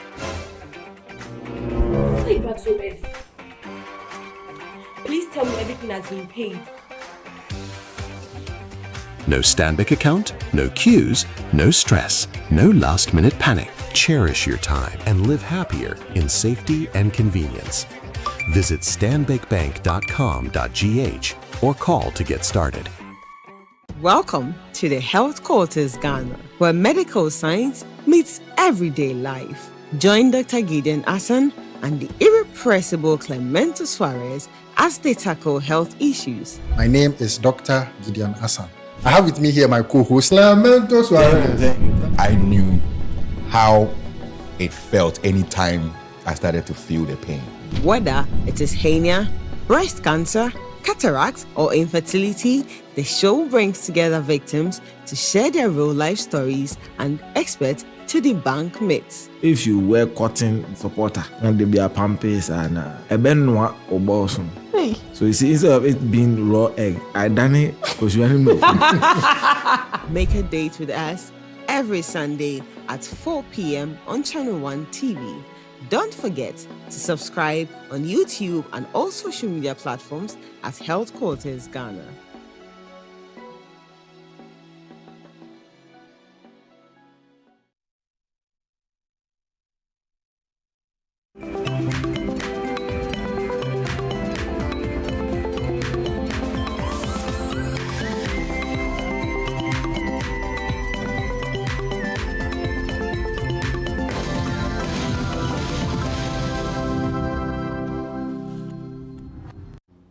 Grateful for your time. Thank you so much for staying with us. You're watching Breakfast Daily here on Channel 1 Television, and we're having the news review segment. Some quick messages coming in. Good morning to you all at Channel 1. Always bring these gentlemen. They are making my day already. They are truly Ghanaians. This is Mark from Ho. Thank you, Mark. This one says, because the private owners are not regulated, some road unworthy vehicles at various pickup points are transporting passengers and endangering their lives. So this is regarding the earlier subject we touched on. But now we're on the issue of... Police are very right to stop unworthy vehicles. Exactly. So that's why it's not because they are not regulated. Then the police are not doing their work. All right. So, well, looking at this agenda, LGBT agenda, this LGBT content that is rearing its head again. This time around, it's not even at the, if you like, the primary or the basic level. The introduction was actually coming at the senior high level. And the curriculum, we understand, has been withdrawn. Honorable Ndebila. Yeah, thank you. I think these books were written in 2024. Yes. And introduced in 2025. The question I keep asking is, as a state, we say we abhor the practice of LGBTQ plus. Then as a nation, there was a point where we had a very serious debate, and in fact, there was even a private member's bill to legislate on this. So if this happened, what happened at the time they were writing this book? Who were those in charge? Was this book not reviewed by, you know, some actors? I think that there's a system failure, a structural system failure in our institutions. That if we as a nation says that we don't want this practice, and there was a very serious debate in the country on this, and a book is written, and you still have these things there, then it means that some people have to be held responsible. Yeah, some people have to be held responsible. So it's not just a matter of redrawing or taking out that aspect from the book, but people responsible for the production of this book must be held responsible. We have to begin to be very responsible as a nation. We have to be very responsible as institutions. Our institutions must be seen to be working. We cannot just sit down and then people will sit down and pass things on to others to watch, when at least it has to go through a process for us to come out with a book, a textbook, which is supposed to be a manual for teachers as a guide, serving as a guide for teachers in teaching our our children in school. Elective physical education and health. Yes, so it's a very serious thing that I believe that I'm not looking at even the angle my brother was coming from, what what might be influencing it and the rest of them. But as a nation, we say we don't want it. So why do we still have it in our system? Why do we still have it produced as part of our textbooks? Yes. So it means that manual had been approved, printed, distributed with public funds. Yes. So it means that some people are culpable. Some people are complicit. So somebody caused financial loss. Somebody caused financial loss to the state, and those people must be held responsible. Yes, it's a fact. Those people must be held responsible because we cannot sit down to just pay people to go there and then overlook things, or on the blind side of Ghanaians, listen to others from outside of us, of the country, to introduce certain things into our system that we do not like as a country. So action has to be taken. So to me, I don't believe in the fact that they have withdrawn it and that's it. No, I don't think so. I believe that we have to still go back and go through the system to be sure, or to ensure that those who did that are held responsible. They must account for these, errors or these infractions that they have done, and for introducing this to our system. In fact, they said if you withdraw the book, how many people are going to go around and pick? If I have bought the book, or people have bought the books in their schools, to institutions, or like to some institutions, how are you going to go around to trace all these books and withdraw them? Yes, you've written that your book has been withdrawn, but people have access to the book. I think it's a training manual for teachers. So perhaps they will have a system to withdraw. No, maybe some people have, from other individuals have bought this book and it is out there. I'm not sure you'll be able to go around and trace and bring all these books back into the system. There are times people write books and then they after some reviewers or GES reviews the book and says the book is not worthy of use, but before you realize it is out there and people are still using it. I'm a teacher. You've used books that you go through the book. I've taught mathematics. There was a book that I used some time ago, and the book was withdrawn. But the book was still in the systems. People bought the books. Children bought the book. Some errors, a lot of errors, mathematical calculations, errors. And people were using the book. It's the same thing as this book. You will take the book and then, you say you've withdrawn it and people are still using it out there. So I believe that, look, we have to crack the whip. People must account for this so that the right thing is done. I think as for our private schools are also regulated by the state institutions. And I believe that we have to ensure that the curriculum they introduce into our system is in consonance with our Ghanaian curriculum. Yes, you may be introducing a foreign curriculum, fine, but it must, the basic tenets, the basic requirements must be in line with our major curriculum that we have here. We cannot introduce a foreign educational curriculum into our system which does not match with our educational system. It has to be, in line, with our practice, with our social, and cultural values, and not something that is entirely new from our system or from the way we practice our educational system here. So these things are things that has to be looked at. As a state, I believe the regulator has to set up and do the right thing to ensure that the private schools do the right thing. We all talk, like he said, we are all talking about the government schools, but most of our children are in the private schools. So what happens to those ones? If regulation is not done properly, then there will be a backdoor. Because some of this curriculum that is introduced, if we are not properly regulated, then it's going to affect the private institutions, the private schools, the children that are in the private schools. So it has to be regulated properly to ensure that whatever it is introduced is in line with our broader, Ghanaian cultural values. Very well. All right, Honorable Issa, your thoughts on this? I should say that in January 2026, I am very disappointed as a Ghanaian that we have had to come sit here this morning and be talking about LGBTQ plus matters, given the level at which we raised those discussions some maybe 2 years ago. When the Special Human Sexual Rights Bill, proper and family values the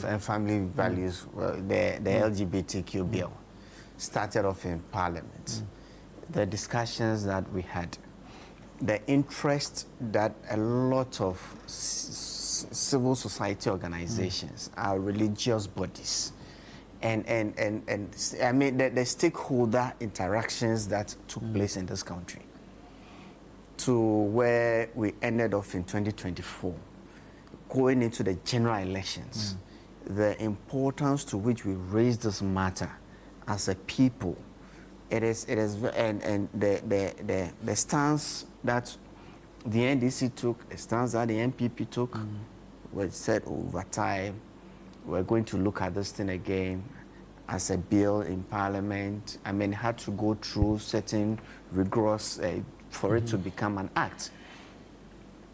We couldn't finish it up in 2024, but given the stance of the NDC, you would have thought that within the first couple of months of the NDC being in power, they would have done something significant about this.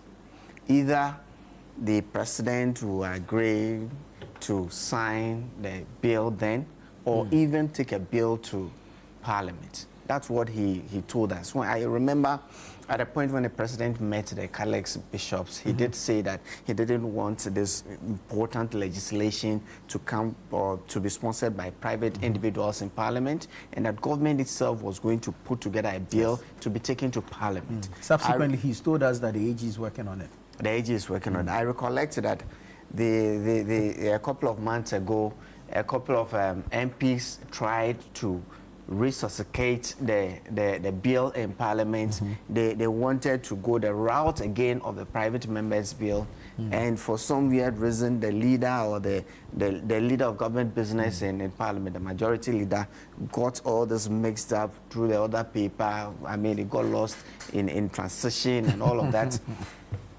I mean, I'm really crestfallen, and I'm very sad as a Ghanaian. I'm asking myself, where are the Christian organizations that stood up and spoke against this act or supported the bill in 2024? Where are they? Where are the Muslim clerics who were saying that if the NPP did not sign this, I mean, they were going to vote against? Where are they? What has happened? I mean, we have a National Council for Curriculum Assessment. And you will expect that before any publication goes through the system, it would have been checked, rechecked, checked again, rechecked again.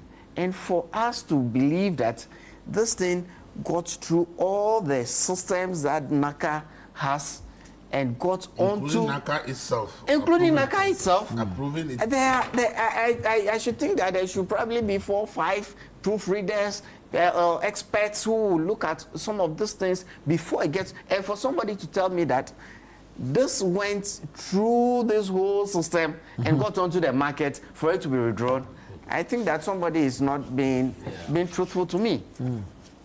I cannot just believe, I cannot just take it on the face of it that this whole whatever was inserted in the teacher's manual was went through the system, and all this checks and balances, I mean, went through the whole system and got onto the market.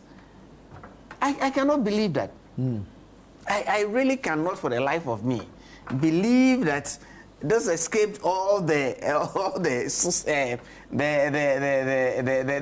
that we put in place. And what are we saying? I heard the government spokesperson say that the publication has been withdrawn and all of that, and it ends there. And it ends there. I think that, look, we should be serious for once, right? For the stance that this government took on this matter, and for us to sit and wait, and for this vulnerable group, this is not the primary school. This is at the senior high school. Yeah. We're talking people from the ages of 15 to probably 18, and they are the most vulnerable. Look, and we could say, look, education in Ghana, we could say private ownership, but private ownership is at a very basic level. A lot more of people after that private at the basic level, at the secondary level, go to public schools. So that is where they are most vulnerable. I think that the matter shouldn't just end with NACA or the government spokesperson coming to tell us that since Reverend and Tim Fojo raised the matter, the publications or the manuals have been withdrawn. I think it should go beyond that. And even much beyond that, what has happened to the bill that the president promised? You see, governments have priorities. So I recollect, within 2016 elections, corruption at the time was topical in the electioneering process. And so when we went to Parliament in the 7th Parliament in 2017, one of the first acts, I still think that is the first act, is the creation of the Office of the Special Prosecutor. That came true because the president was set in his mind. He knew what he wanted to do. He knew that he wanted to fight against corruption. So the first act that he did was to bring that bill to Parliament, and that was passed. And that led to the creation of the OSP. And that showed the priority of the president at the time. Today, our president has been 1 year in government. And given his pronouncements, he belongs to the Assemblies of God Church. Look, President Nana Addo, Dankwa Akufo-Addo did say, in fact, at a point, Dr. Mahmoud Bawumia was pushed as a Muslim. No, we want to hear from you. And he made his pronouncement. He clearly declared his stance on this LGBT matter. And today, where are we? Is it the case that the NDC took us for granted, told us or took a stance that will help them win elections, and after elections go back to work as usual? I expect that we'll hear from the CSOs. I expect that we'll hear from the Christian Council. I expect that we'll hear from the Muslim councils. I expect that, look, people will actually take this matter up. Like, and the level of interest should actually, we are not in an election year. This is where we could sit down with probably level heads and address this matter. They shouldn't take a stance after they had, taken this matter to a level in the electioneering campaign and then go back and rest on their oars. We should hold the NDC to the things that they said. It really baffles me to think that these matters are happening when an MP like Sam George sits in cabinet. He championed this proper human sexual like no other cause. And he gave him international recognition. Is he still in this country? Is he still sitting in cabinet? Is he hearing what is happening? I will expect that the matter won't end with just the withdrawal of this mandate. I think we're here because President Akufo-Addo refused to assent to the bill. I expect that he failed to assent to the bill. That's given the conditions leading, the situation in Parliament and all of that. He failed to assent to the bill. What have you done in the last 13 months? The majority leader wanted to. What have you done in the last 13 months? Majority leader stated clearly that this bill should be referred to the president. Given. The majority leader stated. The NDC was elected. The majority leader stated on the floor clearly that the bill should be referred to the president. The stance the NDC took on this LGBT matter was the reason they were elected. Right. 13 months down the line, what have they done? 13 months down the line, what have they done? Remember, their mandate is for 4 years. And we have already gotten 25% of their mandate is out of the way. What are we saying? And then now we are seeing that they are going back, or even they're even making this whole matter more pronounced by going to our schools and introducing this act to the most vulnerable. That manual was developed in 2024. Go through the books, 2024, not 2025. See. 2024. The book was written in 2024.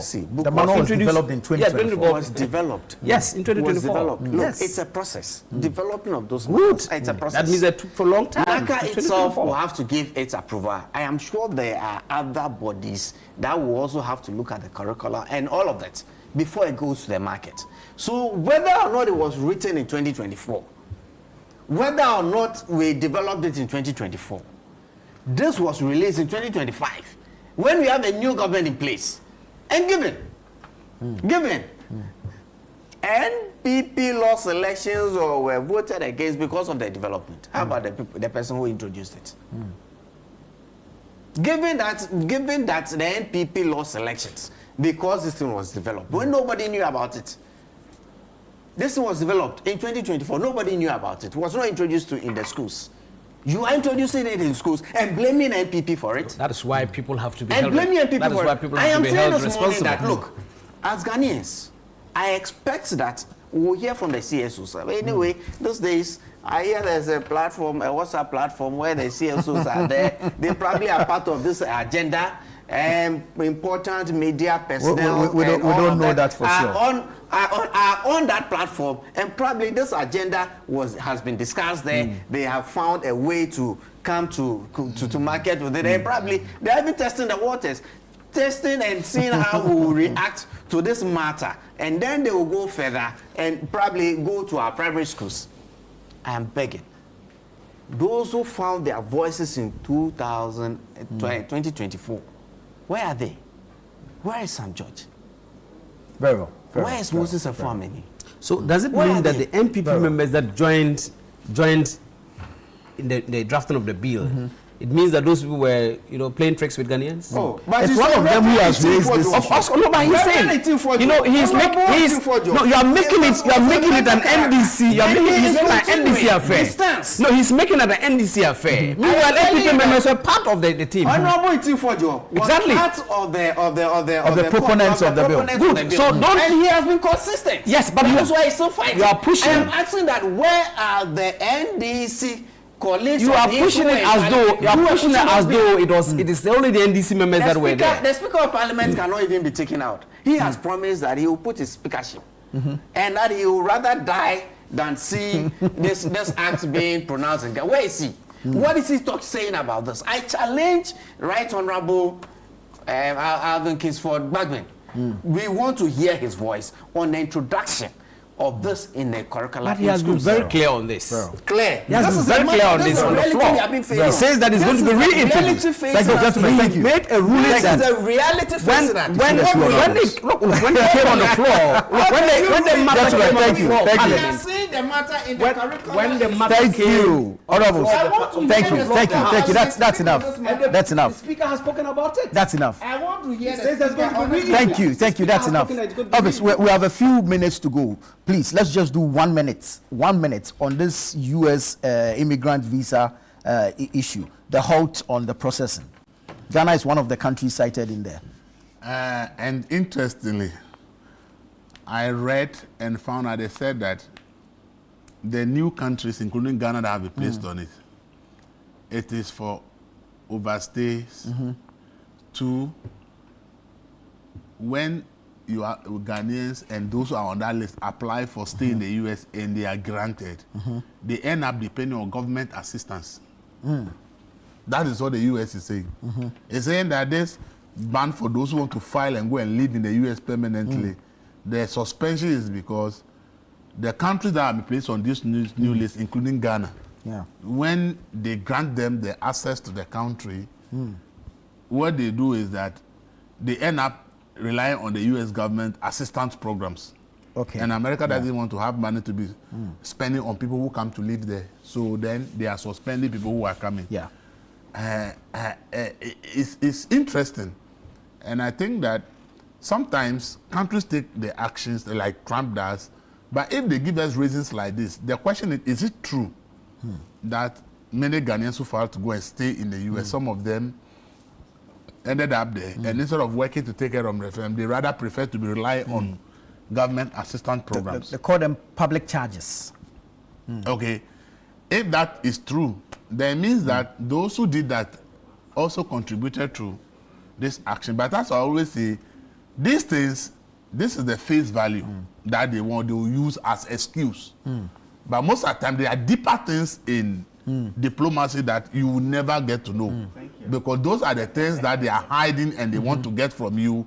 And probably your government thinks that it's not in the interest of the country to grant that to them. Right. So then they find ways of pushing the people against the government so that the pressure will be on the government to grant them what they want. So when countries, US, that advance, they issue these things, I always say that the reasons they have given to me are actually not the true reasons why they take those decisions. They have hidden issues. And I am suspecting that Ghana, for instance, is on this because it's like the deal we have done with them because of public uproar. It's like there's some friction. So there's a pause in the deportations for some time. And I believe that this is just to force us to open up and accept more people. Because the administration's agenda is to deport people. We saw a similar thing in November.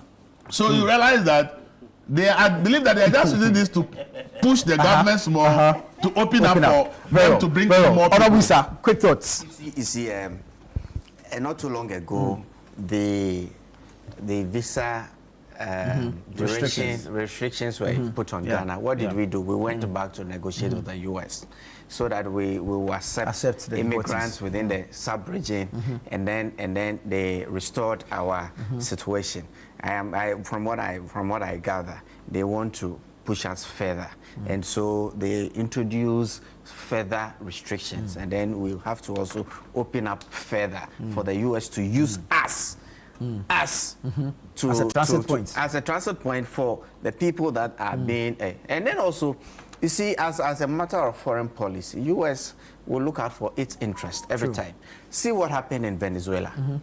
It's a US interest. They are looking at fighting drugs and then also expanding their access to energy sources. It's very obvious to anybody who follows international politics.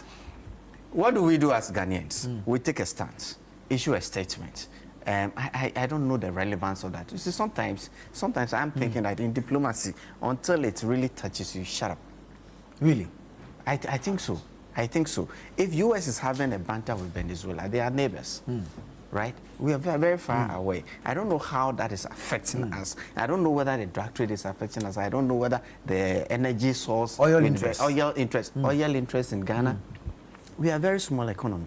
And whatever we spend, I don't think it affects the global economy like that, especially when we are being told that Thor is upstream and petrodollar, whatever it is. Look, but if you look at the statements that we issued, I think that the wording of the statement itself, for a president like Trump, I think that he will take a stance. And when he takes a stance, we invite some of these unnecessary things. Look, thankfully, when I was in Parliament, I was in part of the Foreign Affairs Committee. And the current Foreign Affairs Minister was a member. There were occasions where I led delegations out of this country when he was a member, right? And so others were also quite exposed to some of these things. Sometimes, look, it's very unnecessary as attracting some of these things on ourselves, bringing on ourselves. What business do we have issuing that strongly worded statement on the Venezuelan? Let me give the final minutes to Honorable Indebila on this matter. Yeah, so I have listened to, I have read the statement, and what I notice is that it is not too clear what the main reason is. To say that this restriction or this ban is because of people who come to rely on the welfare, state you welfare. Become a burden on the US. The burden of the US. I think that is not a very clear statement. There may be some hidden reasons, as he's saying, and the interest of US, is always paramount to the US.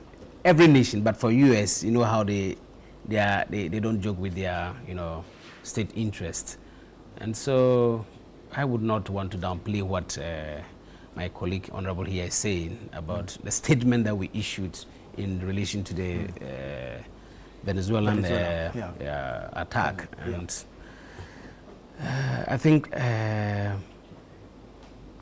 let's see how the days unfold as we move along. We'll see how it unfolds. Very well. We are doing propaganda with our foreign policy. Thank you, Honorable Ndebila from Zebila. Thank you, Honorable Isa from Okaikwe North. Thank you, Elvis Dako from the News Center. I am Nana Tufo Boateng. This has been the News Review segment here on Breakfast Daily.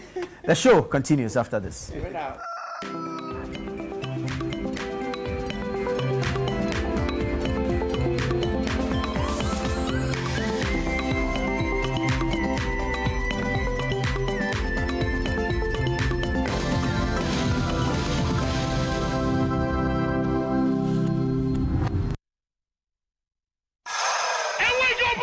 Let's get into the world of sports like never before. You know how we do it on Fridays. Join us every Friday at 7 p.m. on 97.3 City FM for Sports Panorama, your ultimate destination for all things sports. One of the biggest scandals in this country's history. You can't spend 250 million USD and come out with that.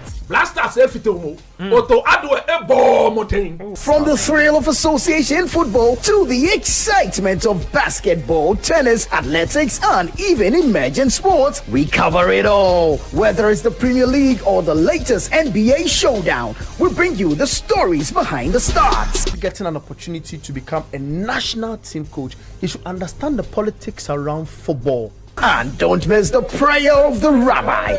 Joe was Zebaut. How Zebaut there? Zebaut won Chaboke.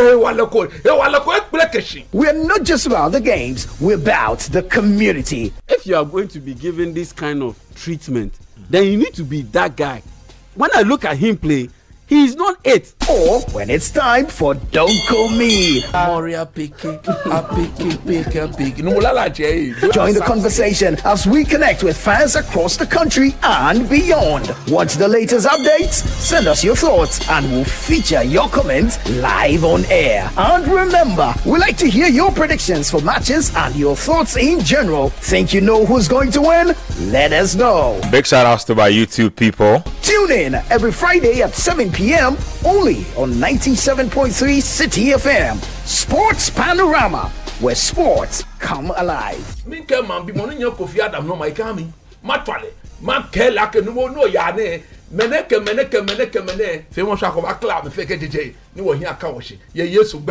Amen. Sports Panorama, your weekly sports fix. Don't miss out on the action. Sports Panorama. Catch the excitement every Friday.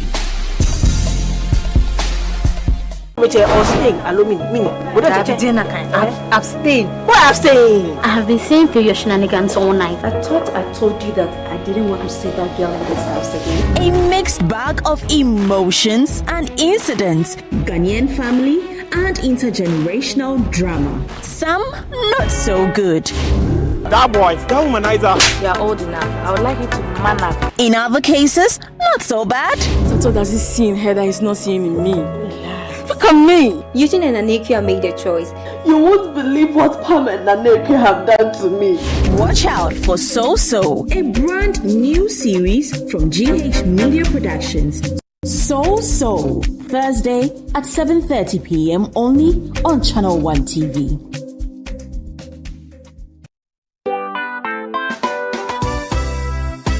The Sweet Root Secondary School's Wesco Alumni Association invites all alumni to its annual all-year groups Thanksgiving and Remembrance service. There will be remembrance of the departed PCAs and also the launch of the 67th Speech and Prize Giving Day. The date, Sunday the 18th of January 2026. Time, it's 2 p.m. Venue, Cedar Mountain Assemblies of God Church, East Legon. Contact your year group president and register your attendance now. Semper Cum Optimus, always with the best.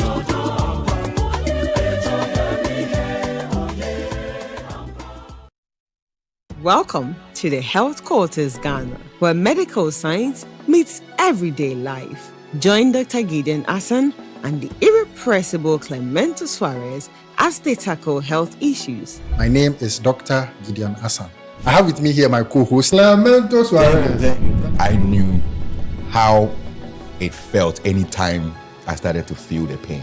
Whether it is hernia, breast cancer, cataract, or infertility, the show brings together victims to share their real-life stories and experts to debunk myths. If you wear cotton supporter, and they be a pampers and a benwa or bosom. Hey. So you see, instead of it being raw egg, I done it because you know. Make a date with us every Sunday at 4 p.m. on Channel 1 TV. Don't forget to subscribe on YouTube and all social media platforms at Health Quarters Ghana.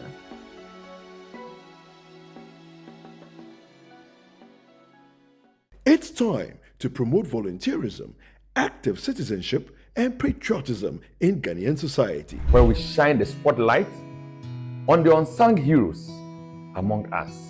Today, we're not just launching a program, we're igniting a revolution of skills, dreams, and hope.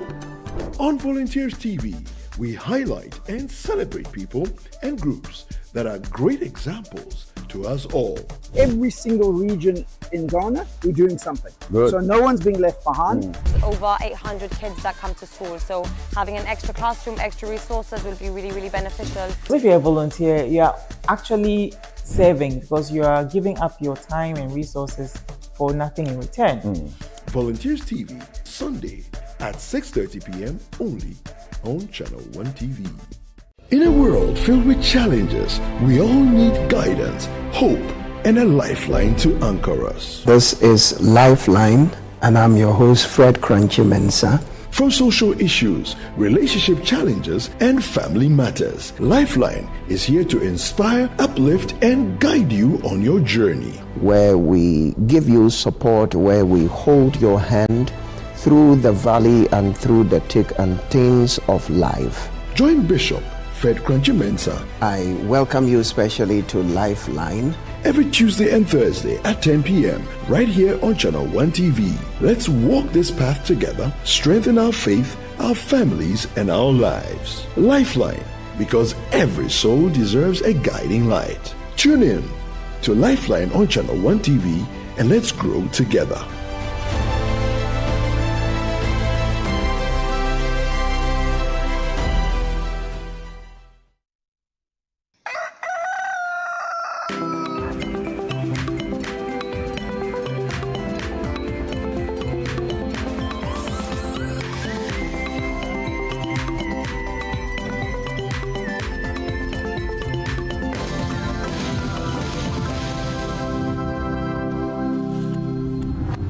Welcome back to the continuation of Breakfast Daily here on Channel 1 TV. I am Philip Nilati and I'm here with Jude Duncan. Always a pleasure coming your way this morning, Philip. You know, it was an exciting conversation Anatufo was having with the panelists for the news review segment. I don't know if you've seen the alleged LGBTQ document suggesting or narrating what gender identity or its definition of gender identity. They say you can be a man or a woman or both. And yesterday the communications government communications minister, let's say Minister of State in charge of government communications, Felix Kwache, made a mention, spoke about it, that there wasn't any agenda like that as is being speculated by the MP, that is a Reverend in Team Fodjo. So I think we'll be following up on that as well. We're seeing what will be happening with that. But ideally, there was some overlook there, or someone may not have done his or her work minister admitted it, well. So the books that are coming out, please, let's make sure that we check them very well. Did you see the definition? We check them very well. Is it gender identities? Blah, blah, blah, blah, blah. It says either a man or a woman or both. And I'm like... Well, so that is how we are starting the show, following up or continuing what Nana Tufo-Boateng started with the panelists. But I'm sure that you are preparing yourself to get on the Heritage Caravan 2026. Now that you've paid, we are ready, it's sold out, and trust me, you're going to have a lot of fun. It's not going to be like what it was. There's a little twist to it. Yeah, so it's 10-year anniversary of Heritage Caravan here on Channel 1 TV and also City 97.3 FM trying to champion this cause. And you can see on the screens what they've been enjoying when they go on the caravan. Look at that meal there. Interesting one there. Beautiful, beautiful, amazing. Jude, look at what they are showing us this morning on TV. And I'm sure that someone may just be watching and we are just whetting the person's appetite. And this is what happens on the Heritage Caravan. If you didn't get a chance to be part of the caravan before, right? Never. Really? I haven't. Yes. If it's Nana Tufo-Boateng who has been on almost all of them. Yeah. So if you've been on the caravan before, for us here, we would bring you the videos, we bring you the pictures, we bring you all the feeling, the experience that you've been having on the caravan. Just an amazing one there. I'm sure that if you are not part of it, that is this year's, please keep watching Channel 1 TV and listening to 97.3 FM because the 2027 one may not be sold out in hours, may be sold out in seconds. Look at what happened just on Monday, I think, when we broke communications. And just within some few hours, sold out. I was listening to the Minister for Tourism, Abla Jifar-Gomashi, with Sundown Eyewitness News, and she herself admitted to the shock to have witnessed the fast pace of how these tickets were bought, and this Minister for Tourism, right? So it clearly tells you that the brand and the package is solid. And for me, the biggest highlight is that this is the 10th anniversary of it. So it tells you what is on. Absolutely. Yeah, it tells you what is if you're a believer in numerology, right, you know what 10 stands for. It stands for completeness. It stands for peak. It stands for top tier level. So the experience is definitely going to be complete. It's going to be very powerful. And I'm not sure, I can imagine those who've paid for it and they are now packing, like people are preparing, buying. There was a lady whatever they are supposed who said to buy that she's been on the caravan for 4 times. 4 times? Yeah, and she was one of the first people to get here when we broke comms on it. So I would want to know the reason why she's still on the caravan. Did you not see the videos on our screen?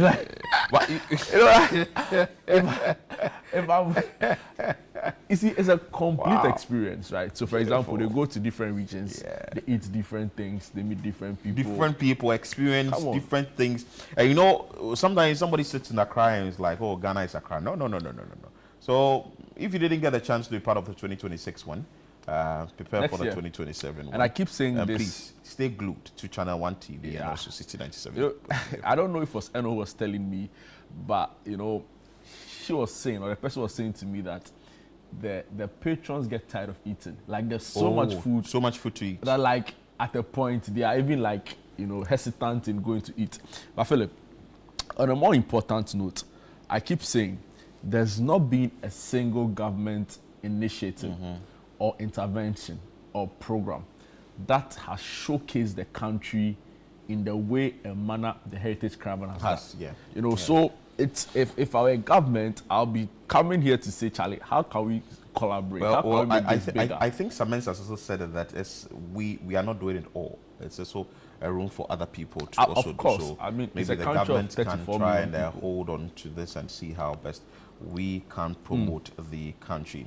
But away from this, Made in Ghana Rice campaign is still ongoing as the caravanites will be touring or be moving around the country. In the month of March, they will patronize Made in Ghana products and Made in Ghana rice as we are championing this campaign. We are just praying that this the consumption rate will go high so that we are not going to witness a food glut this year as it happened the last year. So don't just stock patriotism, taste it and make sure that you are part of it today. Eat Ghana, build Ghana. And this is in partnership with Agri-Impact Limited, MasterCard Foundation, and the 24-hour economy. The whole idea is that if you buy made in Ghana rice, you are creating a job for a local farmer. Of course, and it's as simple as that. And what also means is that the money is retained here. Our economy is improved. Everybody's standard of living gets better. Exactly. So it's really as simple as it is. Once we create jobs, yesterday when I had the Felix again, he made mention of they taking it from 14% to 12%. But we still have job and employment rates in this country. So it's now 12%. Previously it was 14%. It's still high. And it tells you that a lot of people are getting schooling and they're not getting jobs. But if you're able to make agriculture very lucrative and attractive, a lot of people would want to get into it. And eventually, if you get into it and you know that you are making sales, it could become a family business. And I know that even though I have gone to school and have come back, I studied accounting, I did marketing, I did whatever course it is, political science or whatever, I could in a way use the knowledge I have acquired in the university to push that family business. And we'll be creating businesses that will be employing a lot of people, because the government can't do it, or the private sector would have to support or augment the efforts of the government. So I think that is a step in the right direction. I absolutely agree with you. Let's support made in Ghana goods. Let's eat made in Ghana rice as we are championing the cause Philip, here. You know what else is up and active and exciting? Tell me. The Channel One News app. I've told them this year. I said this year, if you don't have the news app on your phone, that means you're not going to be it's unbelievable. Yeah. The idea that you can have everything in one place, right? So I'm referring to the latest news updates, the big breaking stories, all of the exciting video content, all of the amazing shows we have for you here at Channel One TV. We're just a simple download on the Channel One or the Google Play Store. You can get all of this and more. And of course, all the very latest updates. You know, there are people who are so upset that they missed, you know, the Heritage Caravan window. Yeah. If you had the app, you know, you would have seen all of these updates. So guys, please and please just go onto the Google Play Store, search or type in the search engine Channel One News app. You'll see it. Kindly click on the install button and they are good to go. Basically that, don't miss any big story in the country and beyond. Beautiful. So I overheard you saying that you watched the match yesterday.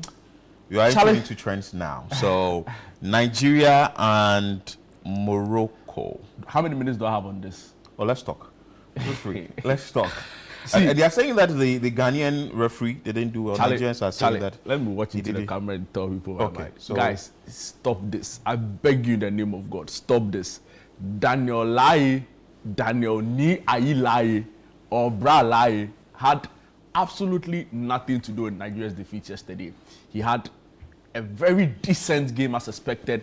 The stakes were high, emotions were running high, but per the outcome of his decisions on the field, it was decent enough. And I've seen some comments, even from some Nigerian players, saying that the level of officiating was appalling. Granted, certain calls could have been better, but the overall officiating on the day, for me, was decent enough to pass for a semi-final clash of the. See, look at it this way: your nationality and the country playing, one of the countries playing, there's serious rivalry, right? And you are playing or refereeing a game against the host nation at the semi-final. Of course, the stakes are going to be different. You know, I've seen certain people sort of try to accuse him or label him as a pawn for the Confederation of African Football, to suggest that they use him to, you know, manipulate. I think it's highly also unfortunate. the argument is that to suggest he shouldn't have officiated. Reason is, you know that the stakes are high. You know that, of course, Nigeria and Ghana, that's who should lead what, who should do. So you see, don't set him up. No, referees don't set him up. No, it's not CAF setting him up. Referees go through training. They go through ethical procedure. But that's what I witnessed after the game. So if CAF deems him fit, I don't think CAF is minded about geopolitical tension. Okay. Be it, playful rivalry. He was there to do a job. Okay. Now my point is that you can even get argue. the job done. Yes, you can even argue from a Moroccan point of view that there were certain calls that didn't go in their favor, and he could have given. So I think he understood the enormity of the tax. Tensions were high. He wanted the game to flow. He didn't really bring out the cards, and the game flowed. Of course, there were a few hiccups there, here and there. But the point is that he had a very decent game, and we should let the matter. Was he the one who held Chukwueze's leg to go and play the penalty? Charlie, let's bring you that Chukwueze's penalty. Let's bring you that penalty.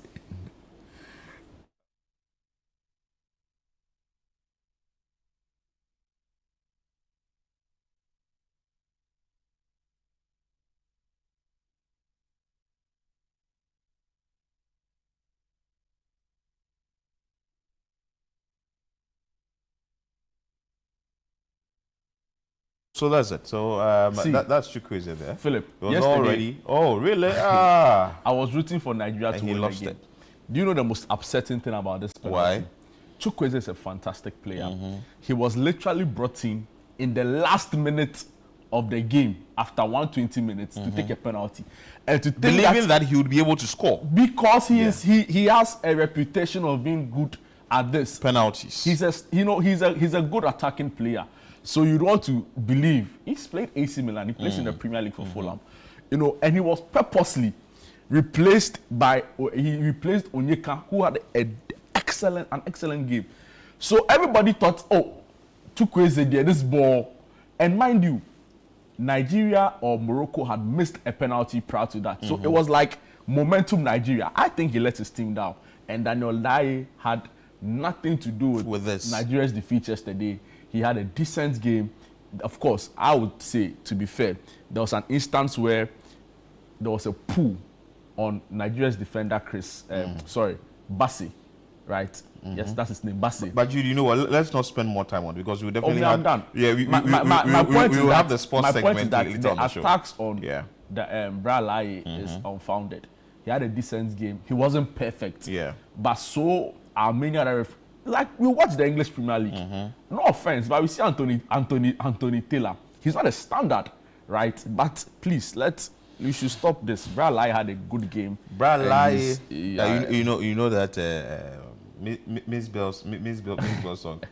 Charlie, if you have that song, let's just get Bra Lai side. You know the funny let's bring you comments on that. Nigerians have gone on his Instagram page and are mass reporting his page, accusing him of course, denigrating his reputation, saying that he lacks integrity, that he's been compromised, right? Yeah. So it's moved from the field of play and it's come on social media. I've seen that even his Twitter, there are so many comments attacking this person. Don't worry. So, and I think during the sports segment, we have a lot more to talk about. So, do some of the comments on the screen.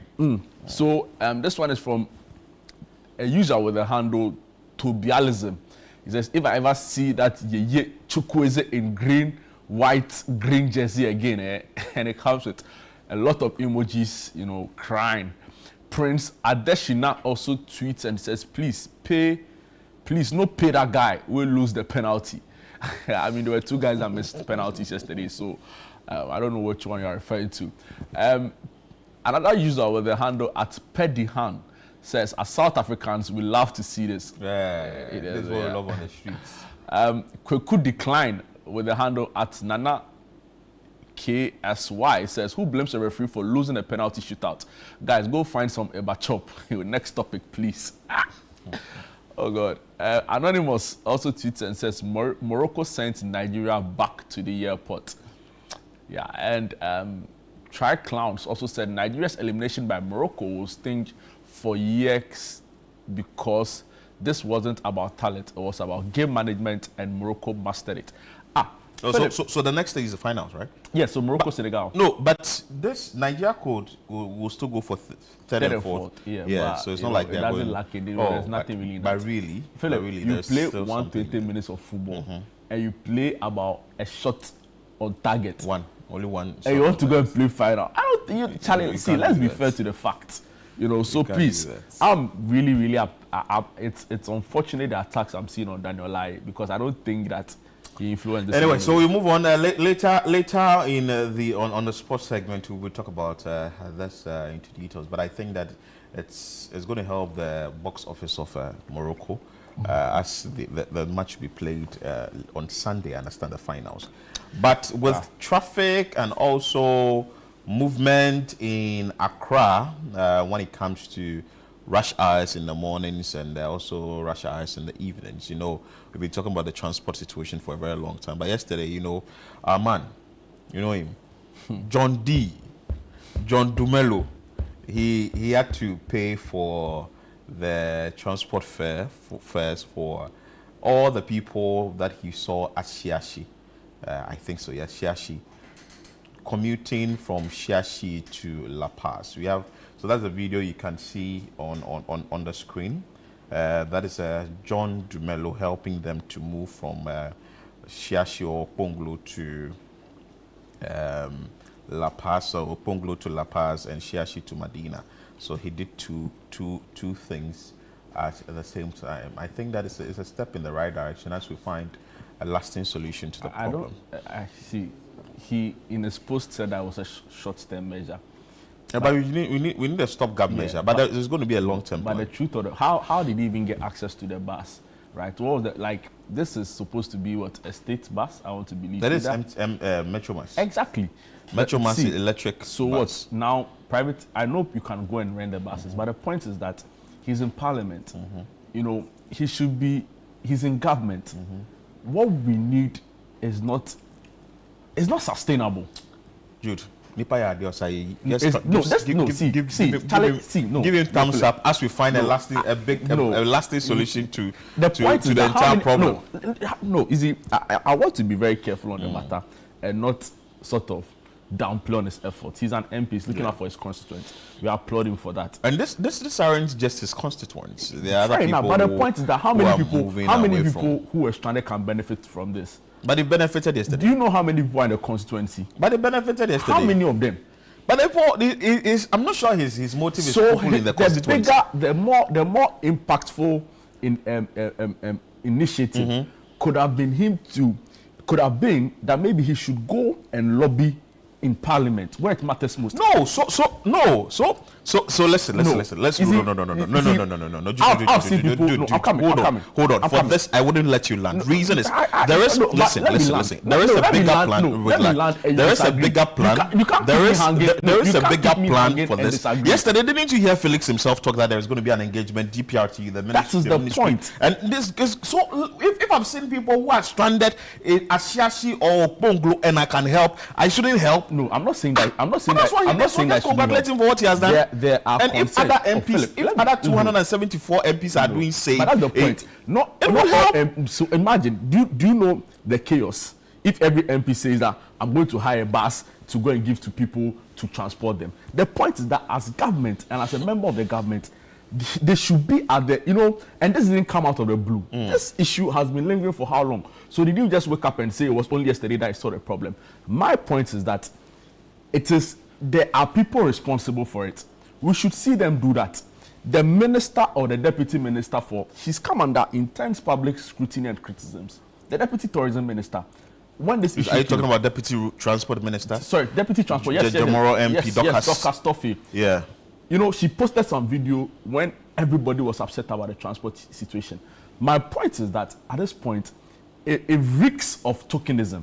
We need serious, which we are working on. But people are not feeling it. No. It's been worked on. People are not feeling it. Relax. It's been worked on. Yesterday, GPRTU spoke on CNR. This morning on the City Breakfast Show, I've heard 3 individuals talk, if not more. GAPTI has spoken to them on plans that they are using. The Ghana, the GPRTU have spoken on what they are doing. MTTD, Metromas, MMT have also spoken on what they are doing. See, we've been on this show and commended Dumelo for other initiatives here in background. See, he was draining gutters. I felt it was. So what? It was this one that he did is not commendable. I'm saying that it is not sustainable. No, we are not talking about the sustainability. No, but the people we're talking about a short measure. So this morning, did he provide the buses again? Oh no. Is he going to provide it tomorrow? Is he going to provide it the day after? The point is that we need. He is not carrying this load, mind you. He is a deputy agric minister. I would have been. He's not carrying this load. I would have been more pleased if I saw the people responsible for it. For example, the transport minister, the deputy, which they have spoken and we are working on it. The transport minister yesterday said he's engaging GPRTU. There has been an order to Metro Mass Transit to put out some number of buses and all that. So if out of the blue someone is also trying to assist and try and help the system, why won't you congratulate him? My point is that this became topical in December. Yeah. The transport ministry, ahead of the curve, gave out buses, STC. Yes. Now they recall the buses and the challenges are still there. My point is that we've known that this has been an issue for some time. So you can't, out of the blue, feign ignorance to this. And I'm saying that it's been happening for too long to suggest to, and we know the issues, right? People have, what I would have expected is by now, a proper stakeholder engagement. That is what they are doing. This morning on the City Breakfast Show, they said there is an interministerial stakeholder committee that is going to... Today, either today or tomorrow, it's going to be done. See, I'm not impressed. I think that government needs to do better. The transport sector... Which they are doing. The transport sector... It's been happening for too long. For me, there is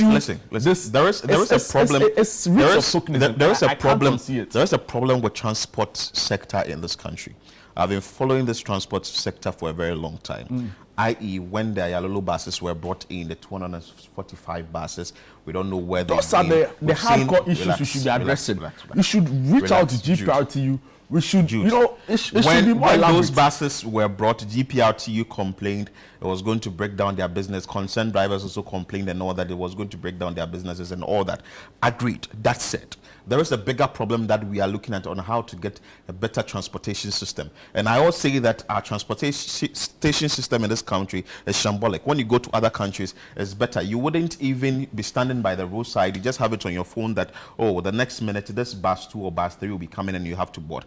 But that said, this individual saw this challenge in his constituency and he chose to help. And that, he said, was just a stop measure.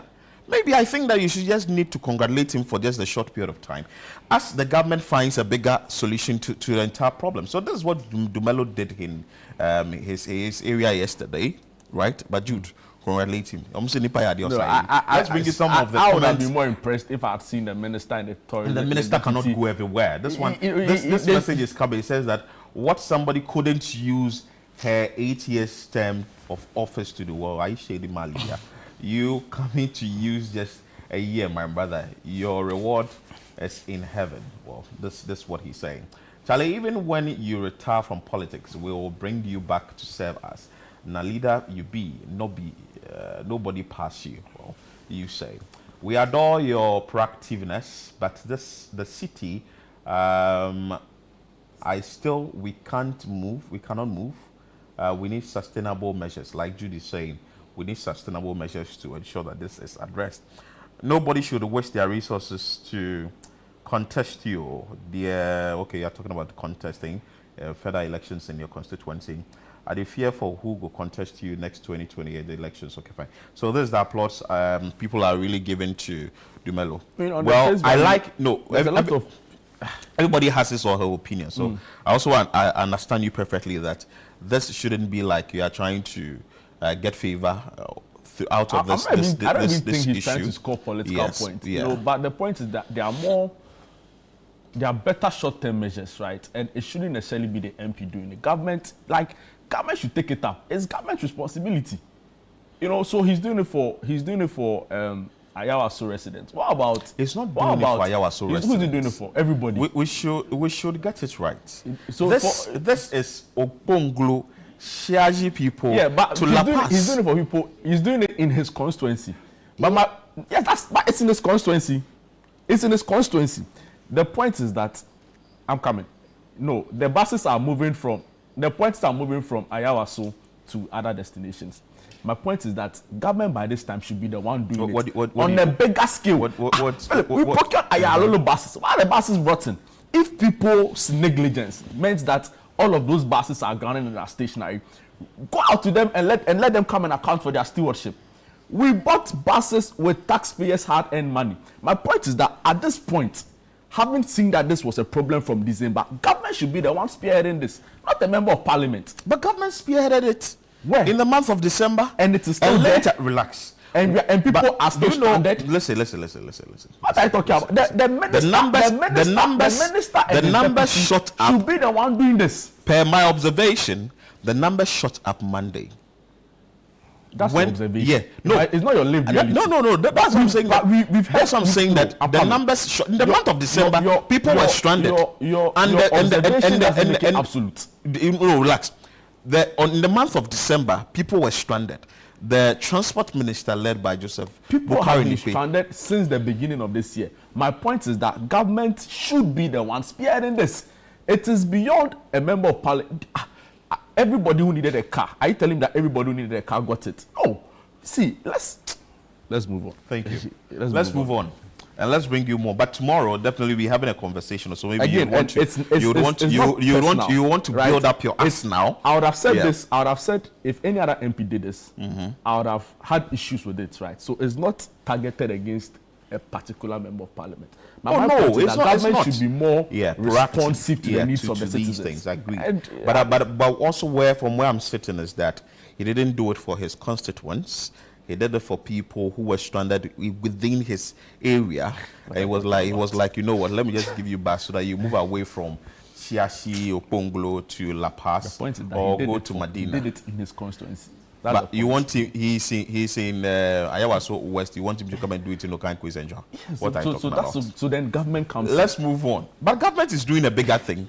Well, tomorrow we'll talk more about this. So you want to stay with us here on the Channel 1 TV, Breakfast Daily. Tomorrow we'll be delving deeper into the transport sector and find out what really the problem is and how there can be a lasting solution to ensure that people who are moving from their homes to work and from work to home will be able to do that freely. But anyway, let's bring this rather disturbing story that has to do with the social media influencers. Viewer discretion is advised. So a social media influencer and content creator called Blacks was seen in a video assaulting a lady believed to be his girlfriend.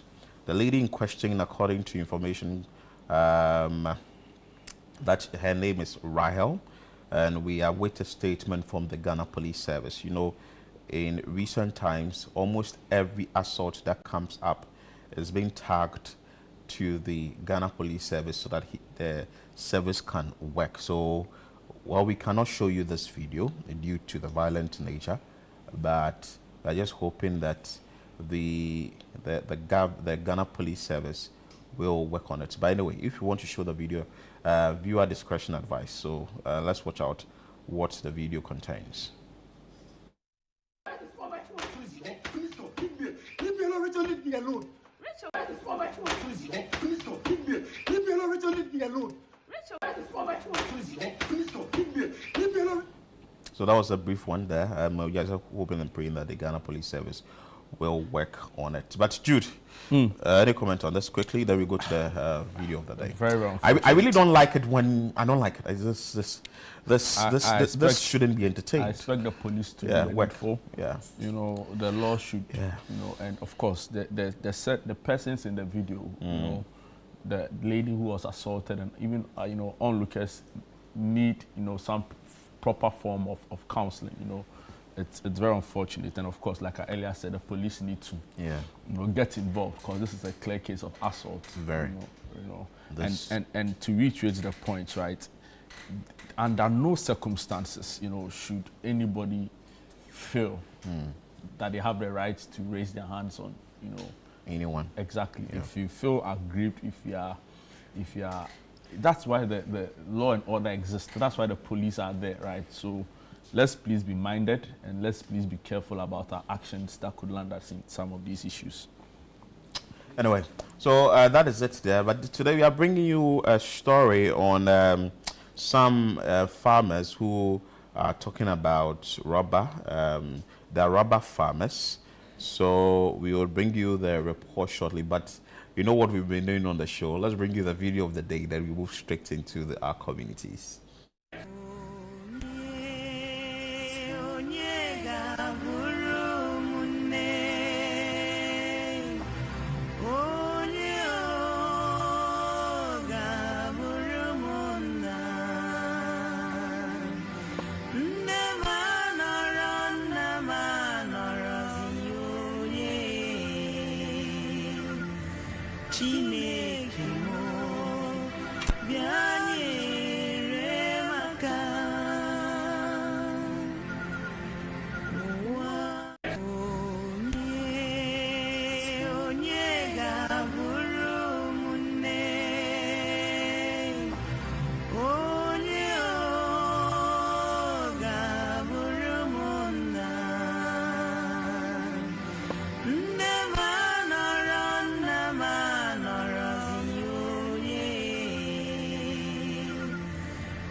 So people are still teasing the Nigerians. Well, that's not fair, Jude.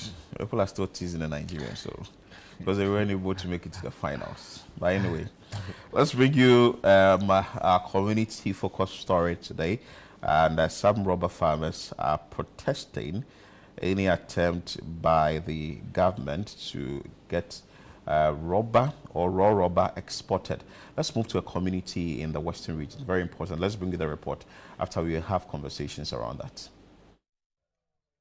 Escorted by dozens of police officers, aggrieved members of the Rubber Farmers Association of Ghana from across the country, supported by some rubber buyers, marched from Takoradi to Sekondi. The demonstrators carried placards with inscriptions such as "Agric Minister must listen to rubber farmers," "Don't destroy the rubber industry with your ban," "Rubber industry not for grail," "Protect the youth rubber farmers," "Rubber farmers are not slaves to processors," and "No export, no rubber industry." In their petition, RUFA General Secretary Michael Nyako, who presented the document to the Western Regional Minister, dismissed claims of unchecked rubber export. He insisted that exporters comply with all regulatory requirements and blamed the calls for a ban on what he described as self-serving interest of GREL and its allies.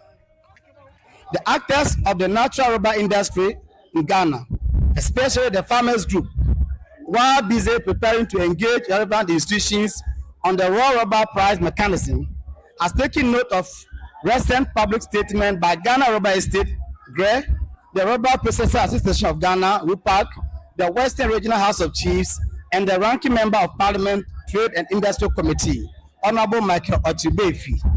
These statements allege that export of rubber are unchecked and hence undermine local processing, threaten Ghana's industrialization agenda to create jobs, and allegedly cause annual losses of up to $100 million. We wish to state categorically that these claims are false, self-serving, and do not reflect the realities of Ghana's rubber industry. The so-called processors, whom we call dryers, because they are not in actual fact processing rubber in Ghana, they are pushing for an export ban. It's not about protecting national industrialization. It is a deliberate attempt to monopolize the market, suppress competition, and force farmers to sell rubber cap plums at artificially low prices. With the rumor that GRE is trying to influence a decision to ban the exportation of rubber or raw rubber to outside Ghana, and that would be a big disadvantage to farmers because we have felt the heat that GRE gave us. The prices were not proper and other things. So it was as a result of the exportation in Tema. That's what gave good prices to farmers. So when we heard that Gray is trying to influence the decision of government, we decided that no, we must at least demonstrate to government that we are not going to accept such a decision if indeed it comes to be. So as at 2021, we are receiving less than 2,000 cedis from Gray. But when the the exportation started, that's one yes. But when the exportation started, we're getting not less than 8,000 cedis. And look at the gap difference. About 6,000 cedis difference. So even a rational human being or as an economist, we understand that 2,000 and 8,000, there's a quite greater difference. We are in a democratic state. And in every democracy, once your wish is not adhered to or it's not done, you have the right to make your own decision through the vote. So that is our simple, step to deal with this situation. He further questioned why these processors are not able to buy rubber farmers' produce at appropriate prices.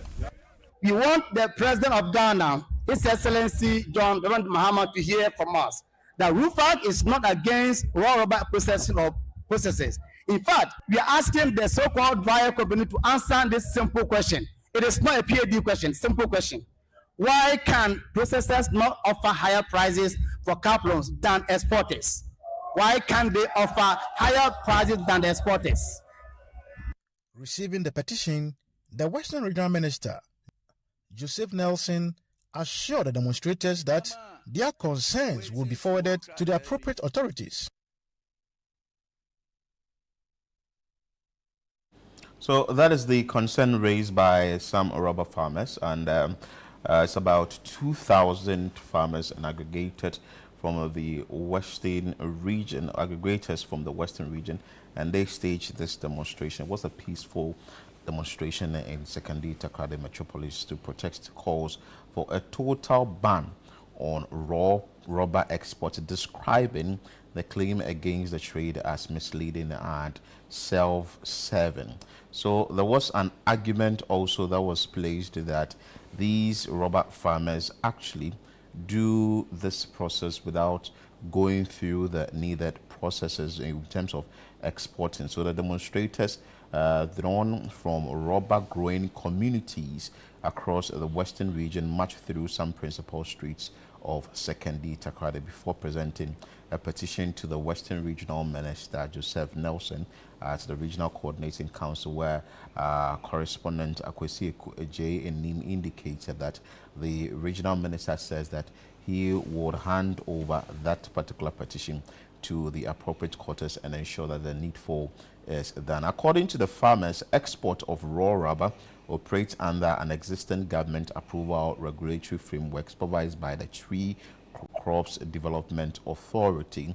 They cited that is the Tree Crop Development Authority directive issued on May 2, 2025, which requires that all exporters of the unprocessed rubber, cashew and shea be registered, licensed and issued permits before export. The farmers argue that claims of unchecked exports ignores the regulatory framework established under Act 1010 and LI 2471. But we will be speaking shortly with the authorities or the individuals who are in the space. The General Secretary of the Rubber Farmers Association of Ghana, Michael Nyako, is joining us for us to have a conversation on this. Good morning, sir. Good morning, Mr. Nyako. I trust you are doing well. Yes, we are doing well in the Western region. Good. So this demonstration that you embarked on to protest the proposed ban, is it only rubber farmers in the Western region, or you had some other colleagues of yours coming from other regions to join? Okay, good morning to all viewers of Channel One TV. Thank you for the opportunity. Yes, to answer your question, I would say no, is the central region, and then for all regions, all the regions that are having rubber plantations, central region, eastern region, western north, and the western region, that joined to have that demonstration we are talking about. And with the protest you embarked on, what was the information you received from the Agric Ministry, for which reason you said that, hey, we would have to protest a proposed ban on raw rubber export? Okay, thank you very much. Yes, we had followed the media and some of the pronouncements that have come out so far from the processes, and some comments made by the Parliamentary Select Committee ranking member and all of that. And then, of course, the budget that was also read this year, that said that, late last year, that said that there will be rubber export restrictions. So we could feel and saw that there was that imminent of banning rubber export. So there were all indications pointing to the fact that government is taking steps because people were propagating some falsehood and the government didn't understand the industry very well. And so if you don't act promptly, there's a likelihood that government may ban the export of rubber. And when that happens, farmers will be worse off and worse off. And so we have to respond swiftly so that government will never listen to only one side of the issue and then take a decision that will not near to the benefit of the ordinary farmer. Interesting. Mr. Nyarko, what do you have to say to concerns that this ban is needed so as to also help grow domestic, rubber producers, the industry, and also help look at ways to add value addition rather than just exporting it for export's sake? Thank you very much. If I'll pick from a very important critical point that you made, value addition. That has been the concern of farmers all throughout. We are demanding for value addition for the raw rubber. And that we believe when that happens, farmers will get fair price for their produce. What is happening is not value addition. And that is the falsehood that has gone far, that we want to debunk that it is not value addition. If you dry rubber, what value are you adding? That's the question we're asking them to answer. If you only dry rubber, cocoa is produced from cocoa pod, from the farm cocoa pod. Cocoa pods, one is being plucked from the trees, is dried at different stages before it is bagged and exported. The same applies to rubber. They are only drying rubber and packaging for export. So there's absolutely no value addition as far as the so-called processes are concerned. And that's why you call them drying companies. If you are drying rubber, you are not processing it. We have a proposal, and we are going to meet the Honorable Minister of Agri and Trade and tell them what are some of our proposals. Our proposals are very clear. Let us add value to our rubber produce. That is all we are saying. What they are doing is not value addition. They are merely buying from farmers and exporting on our behalf. Let me repeat it. They are only buying from farmers, drying it, and exporting on our behalf. So we don't see any value addition here. For 50 years of operation or more, GRAIN has existed. They have never ventured into value addition of rubber. Never, not even taking a single step. All they are doing is to buy the rubber and export on our behalf. And that is what we are resisting. That is a cheat. And they have been doing so by monopolizing the market. For so many years, they were monopolizing the market. So we have very cogent reasons why we are saying that the Honorable Minister must listen to us. Because if he doesn't listen to the farmers, who are the majority, including all the traders and other value chain actors, and he goes ahead to listen to the parochial interests of only some few individuals and ban the export of rubber, the industry is going to collapse for good. And I have reason to tell you that the industry will collapse. My brother, we are talking about a very sensitive issue. We are addressing a sensitive issue here that we believe that the minister must listen to us because farmers are suffering. Imagine if you leave the opportunity for only the so-called drying companies to buy rubber and export on our behalf. They are making the money. The money is going to the French and Indian government or investors. None of the investors is a Ghanaian. These are people who are fronting for foreigners, and they are buying rubber and making huge profit at the expense of the other farmer and giving such profit to the French and the Indian investors. Meanwhile, Ghanaians, genuine Ghanaians, who own their farms, who want to also go into some kind of business, are buying rubber to export. You say they should ban the Ghanaians? Interesting. And they should allow only the Indian and the French companies to buy the rubber and export on their behalf? You are not adding value. Mr. Nyako. You are not adding any value. Mr. Nyako.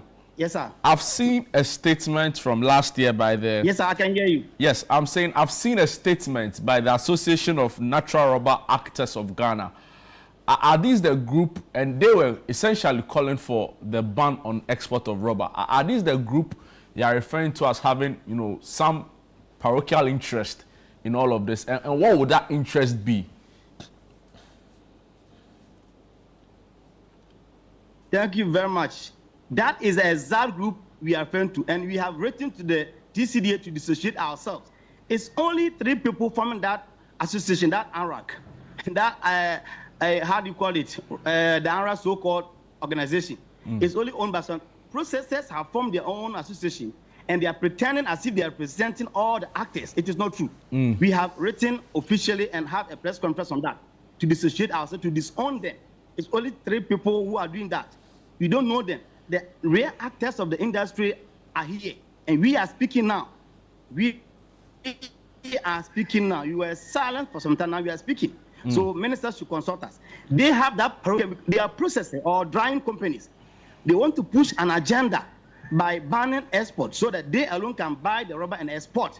They also export raw rubber. So we don't have to condone that attitude at all. And we are clear in our statement that government must listen to us. Let us go to the table and discuss how can we add value to our rubber produce. They are talking about industries. That's what they are using to confuse the government or propagate their falsehood. It's absolute falsehood. Let me tell you, my brother. They are saying that they are employing people. All the drying companies put together in Ghana are employing less than 1,000 people. We, the farmers, are employing over 650 people, Ghanaians. And if you monopolize the market because of your parochial interest, you monopolize the market, and then you alone buy the rubber and export, you can control the price. They have been giving us low prices, and that is what they want to do. When you do that, in fact, any small marginal reduction of price affects a lot of workers being laid off by the farmers. Because if I go and tap my rubber, I cannot make money out of it. I have to just abandon the farms. Some few months ago, when the price dropped seriously, we had to lay off a lot of our about 230,000 Ghanaians were laid off from the tapping groups and the carrier groups. We are talking about real employment here, and they are saying that they are employing people, 1,000 people or less, compared to 650 workers that we are employing. So you want to use your 1,000 numbers to control the market, to control the industry. You say no. We must control the industry. You know what is in here for us. Let us have a discussion. Let us have a discussion. A discussion that will inform the growth of this country. Thank you so much for your time, Mr. Michael Nyako. Who, yes, sir, I'm saying thank you for your time this morning. We'll be following the issues keenly, and we'll be coming back to you for updates. I think your point is well made, and you know, we'll be following your group's concerns. Can you just some 30 seconds? Can you give me 30 seconds? Let me give you a very sensitive. Okay, you go ahead. Kindly go ahead. Kindly go ahead. Let me tell you. These so-called brand companies, they also own plantations. They are unable to tap their own plantations. They cannot tap their plantations, but they have the audacity to come and buy from farmers and export on our behalf. You see, ask that question. Why are they not able to tap their own plantations? Because it is a difficult task, and we are doing all of this. Please, honorable minister, should listen to us. We are ready to sit on the table and discuss issues. Thank you very much. Okay. Thank you to Mr. Michael Nyako, who is General Secretary of the Rubber Farmers Association for the Rubber Farmers Association of Ghana. Yeah. So you get a sense, you know, they feel like a few people are pushing for an interest that doesn't represent the collective or the vast majority of, you know. But the point also remains that for years we've been producing rubber, but we don't.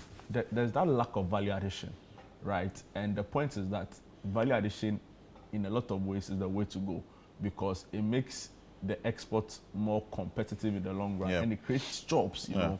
But of course, they are saying that for many years, government has overlooked it, and you know, and I think there was a story that said that they contribute about a lot of money. I'll try and find the figure to the local economy. Right? They do, because when you look at the rubber industry, what the people in Ghana, when you look at the rubber industry there, it's a very big industry that if you're having about $100 million, if you're having over 2,000 of them going on to protest, it tells you that it's a very big industry. I saw a figure of $100 million. I've not verified it, but I'll check it. Anyway, let's speak to Akwesi. He filed this report, and I'm sure he may have engaged them extensively.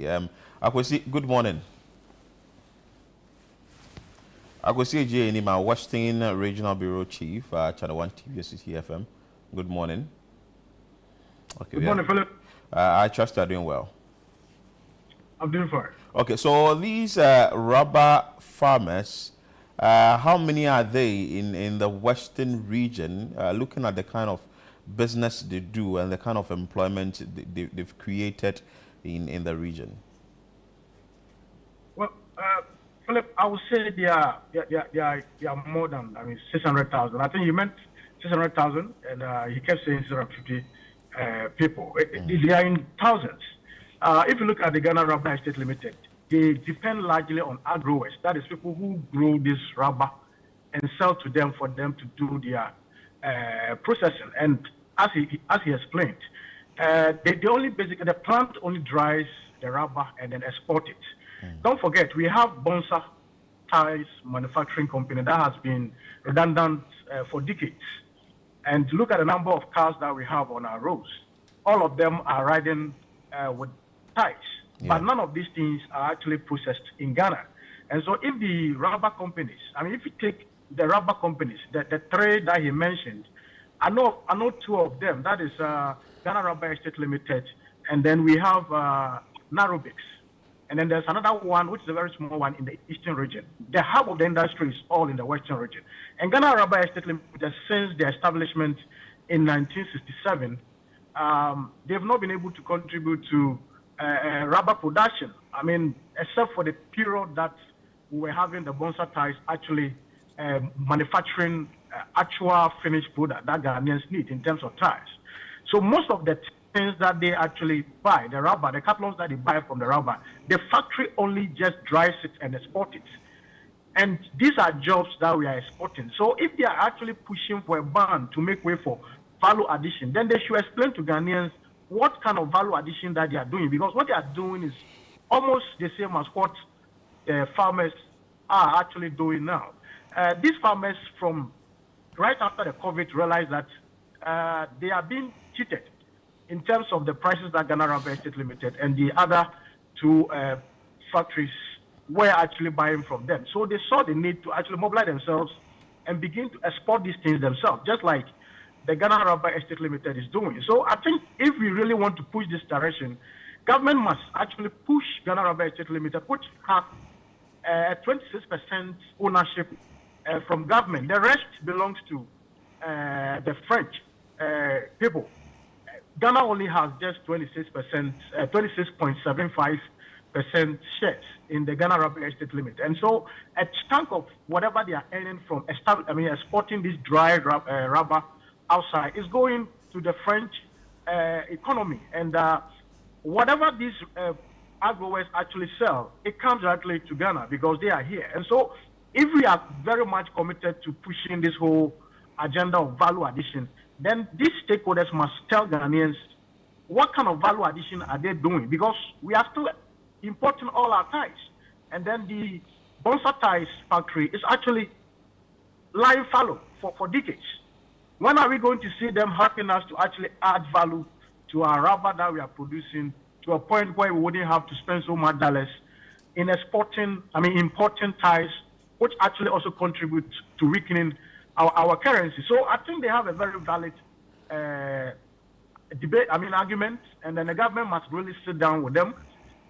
More importantly, the so-called manufacturing companies, the GREL and the rest, to tell us what kind of value addition they are doing over there for Ghanaians to be convinced that they have a case for which the ban should take place, but to take effect. But for now, I think the farmers have a case that the government must actually listen to them because they produce a chunk of the rubber that Ghana Rubber Estate Limited, Narrowbase and the rest are exporting at a natural, dry state.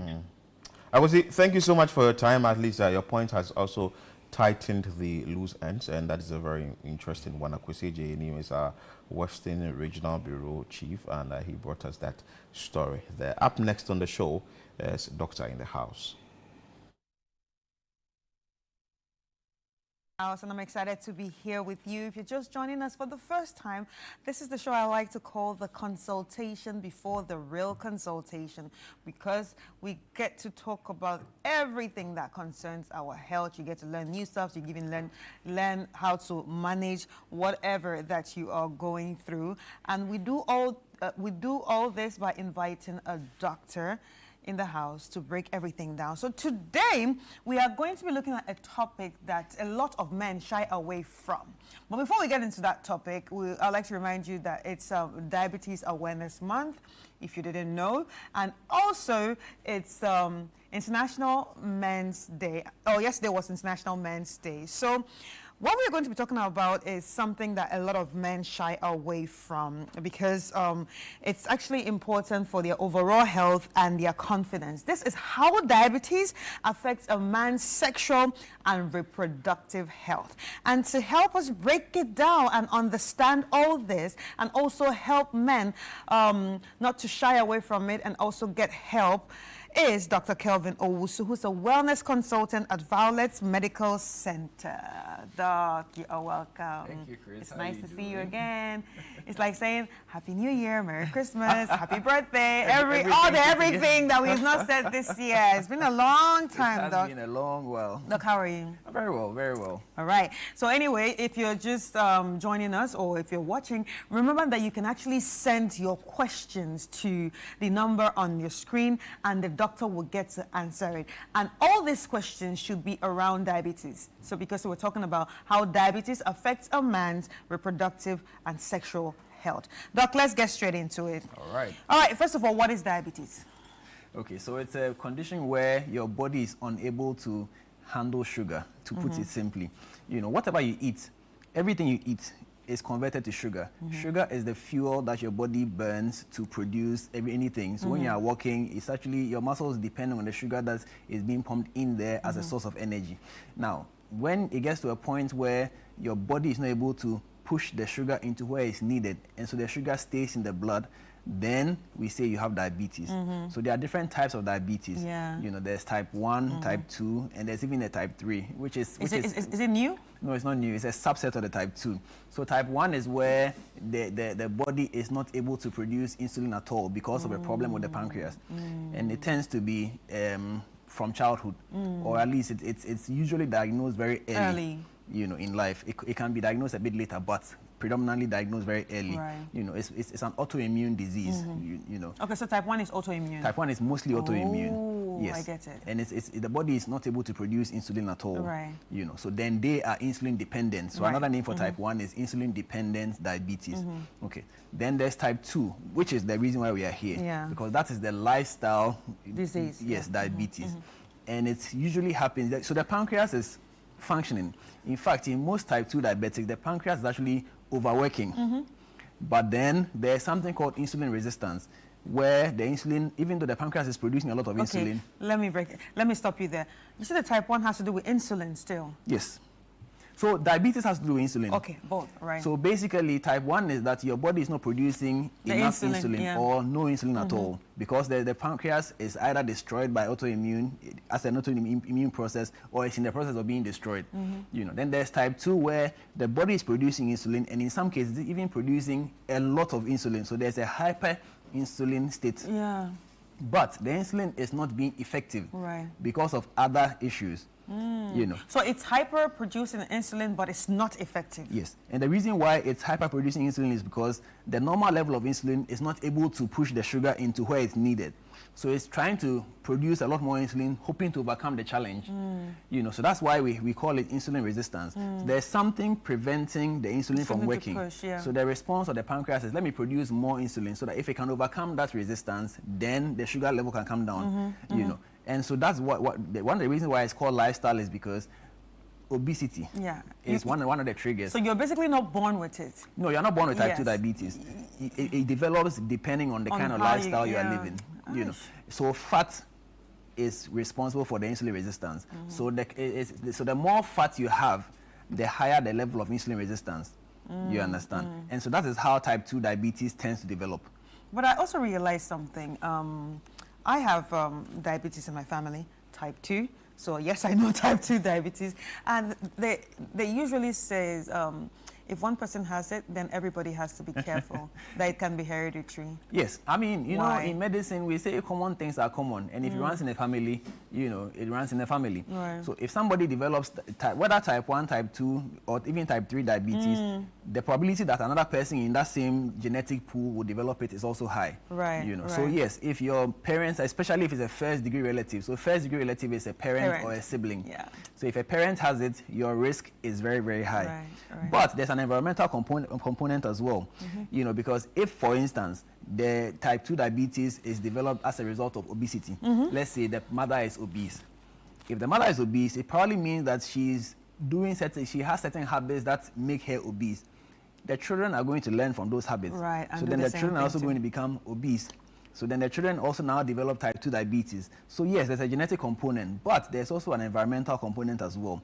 Because there are people in families where diabetes is prevalent who, by taking good care of themselves, making sure that they stay within a certain weight limit, they have not developed the type 2 diabetes. So yes, even though there's a genetic component, there is an environment. The environmental aspect is also heavy in how the diabetes will develop eventually. All right. So now, when we talk about fat in the body, or someone being obese, we know, there's the issue of BMI and you visibly seeing the person that I don't need to tell you that you're obese. You are obese. You don't need to tell me you are fat. You know, I'm sorry to say it like that, but you know, you can visually see it, and there is you can see the diabetes coming. You can see that. See, you need to take care of yourself, and there is that of the BMI, which you can't really see, because I know someone that was diagnosed to be pre-diabetic, but there's no fat. So how does that work?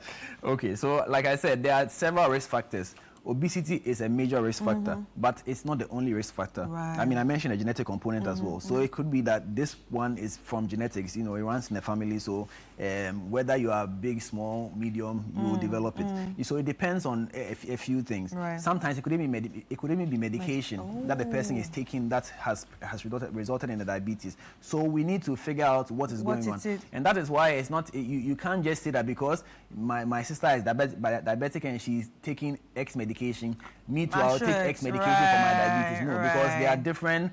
Everybody is different, and what is causing yours might be different from what is causing the other person. So you need to have your own customized plan.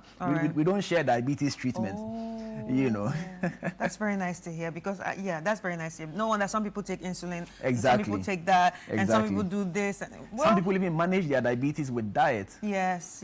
But you cannot do that because maybe yours is a bit more severe than that person's own is. So, I mean, you go in and have your own evaluation and then let us know what we can do for you. Right. All right. So let's now get into the, issue of the day. Yes. How does diabetes actually affect the male's, sexual health?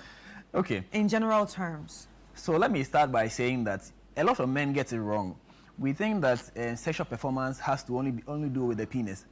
So you see a lot of men going around looking for either something to enhance their erection, something to make them last longer. But we forget that the erection is part of the man. And so the man must be healthy to have good erection. If the man is not fit, you don't expect your body to prioritize your erection over your heart, for instance. So, yes. So it's about priorities to your body. Of course. Your body will protect your life first. Before thinking of down there. Exactly. Procreation is secondary. Right. You understand? So if you are not healthy as a person, you cannot expect to last long. And that's why we hear stories of men who were in the middle of the action and then they passed out, had a stroke, and then they died. Yeah. You understand? And that's one scary incident. Yes, I yes, never it wanted is. to experience in Jesus' name. Sorry, Doc, I'm very imaginative, so what you're saying, I can imagine a lot of things. I'm like, oh, when that happened. No, but it's true. So as a man, you need to be healthy. Diabetes is a disease that affects every part of your body, from literally from your head to your toes. Yeah. You understand? So if you do not treat the diabetes well, or if you don't get your blood sugar under control, the damaging effect is catastrophic. Right. And one of the areas that will suffer is your penis, your physical penis, and then its ability to perform its function. All right, so would we say it's the high blood sugar levels can damage the blood vessels? That's one way. On the penis. That's one way. So it damages the blood vessel through a process called atherosclerosis. You know, it's not an easy word to pronounce. I've heard this word before. You've said it before. Yes. Yeah. Atherosclerosis. See, I can't be a doctor. I can only do this show, but I can't be a doctor. So you need to understand that erection is basically blood that is pushed into the penis, and then something closes the pipe, and the blood stays in the penis. Ooh. You understand? So you must. So it's just blood. It's blood. That makes the whole thing hard. It's just blood.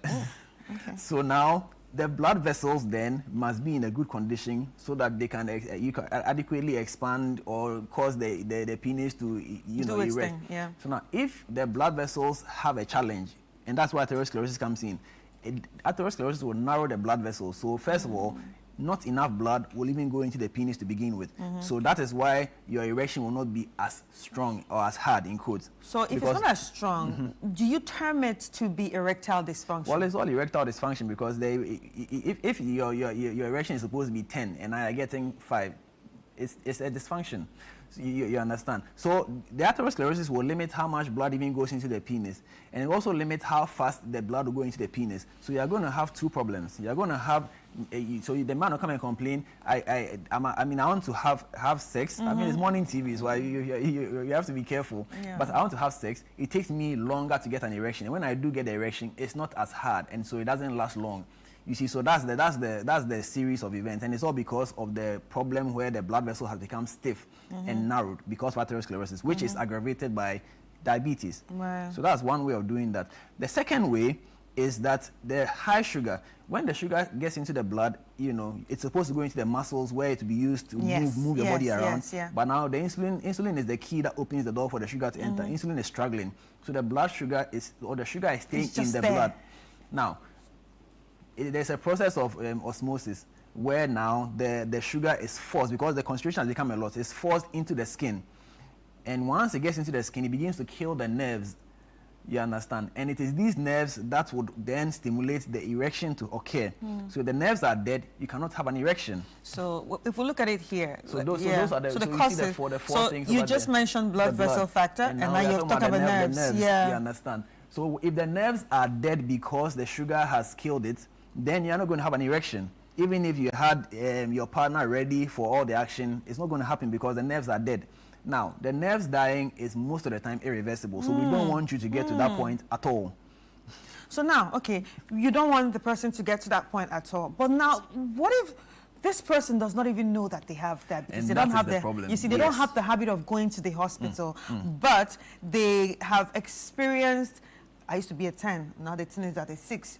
Should I be worried? Of course, you should be worried. I mean, of course. Let's juxtapose this with the fact that naturally, as you grow older, your performance will decline as a function of age. I mean, when you were a child, you were running 100 meters and it wasn't a big deal. You finish the race and you can still run another 100 meters. Now you are in your 40s, 50s, 60s. You can barely do 50 meters and you'll be panting. You understand? So naturally, there's a decline as you grow older. Okay. So so we need to separate that from the sudden decline as a result of problem. So now, okay, so you are married, you're doing very well. Suddenly, you notice that in the past 3 months, you can't seem to get an erection. What's going on? Okay, you can't seem to get an erection. What about in the situation that they're with, doing the do, and it comes down? That's also part of it. It depends. So now, I'm asking the questions that a lot of people want to ask, but they can't ask. So they're in the middle of the action. Yes. It was, 100%. Now it's gone. And just, and the woman is just like waiting. So then that comes to the psychological factors as well. You see, now a diagnosis of diabetes can be traumatizing for a man, in fact for anybody, because suddenly somebody who you saw yourself as a fit gentleman, you know, you are in your mid 40s, mid 50s, you are just about to hit the peak of your career. Now you have diabetes. It can be earth-shattering because now you take medicine every day. So thinking about all this stress, all the pressure, all the discomfort of having to remember to take medication can present a psychological stress which can also affect performance, because you know that sex is not just a physical act of going in and you know doing the do. It's also a psychological thing where you have to prepare yourself mentally, you know. And so if there's something causing stress, additional stress, it can disrupt your sex life. Right. And having said that, your body's interpretation of stress is the same regardless of the source of the stress. So whether you are broke financially, it's still it can still affect everything. It works through hormones, you know. Then this also that brings us to hormonal factors, you know. So these stress hormones, when you are broke, that's not when you think of having sex. Exactly. Even women. Exactly. And it's not just your decision that I don't want to have sex because I'm broke. It's just the mental. It's the mental and the hormone acting, telling you that there's something more important than sex right now. So go and find the money before you come and have the sex. So that's how your body is wired. And so this can disrupt your performance as well. So that's where all these four things come in. And that's why it's important to go to the hospital. Of course. And that's why it's important to have checkups, because you see, diabetes, even though, unlike hypertension, which has no symptoms initially, diabetes does have some symptoms, but sometimes the symptoms are so subtle. You know, so for instance, you are waking up in the night, you urinate like 2-3 times. For a lot of people, it's kind of normal. Especially they will tell you that I drink a lot of water. So then at which point do you realize that the 3 times is now abnormal? Unless you have gone for a checkup, you may not know. But of course, if you are waking up to urinate 5-6 times a night, then it means that there's a problem. But where it's on the borderline, 3 times, it's not such a big deal. So you can be in that state of urinating 3 times a night for a long time, and all that while it was diabetes that was developing, you see. But if you are having regular checkups once every year, once every 6 months, you could pick up that something is changing. Let me start working on it. So, for instance, a diagnosis of pre-diabetes is very important, because when you are pre-diabetic, you don't need medication. It can reverse. I actually have a friend that reversed that. And we had a whole celebration because her mom died from that. Yes, pre-diabetes is a very, very important diagnosis, because at that point, you know that if I am able to change this and do my diet, my diet, it will reverse and I'll become normal. But if you wait for the diabetes itself to develop, to start proper, then we are getting into problems. We are getting into areas of complication, and we don't want to get there. But because, like I said, some of the damage is irreversible. All right. So now let's still on the sexual health of a man. Can diabetes actually affect your sperm quality? Of course. Fertility? Of course. And ejaculation? It can. Hey, then God was good with my dad, though. No. I'm actually sharing this as a personal experience, because after he was diagnosed with diabetes, some kids came again. So how does it happen? But it must have been under control, because all we are talking about is when it's not properly controlled. Right. Because we are talking about men, and men are already stubborn.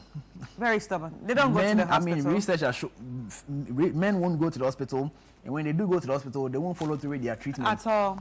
So they don't finish the medication. Exactly. Oh, he says, okay, it's okay. I've taken 2. I feel good. Exactly. Yeah. So this is how the problems begin. So all that we are saying is that if you have diabetes and the blood sugar is poorly controlled, this is a big possibility. You could have erectile dysfunction, and it could actually affect the quality of your sperm. It's not only women that are responsible for infertility. Yeah. Men, in fact, increasingly we are discovering that a lot of infertility is actually due to the man.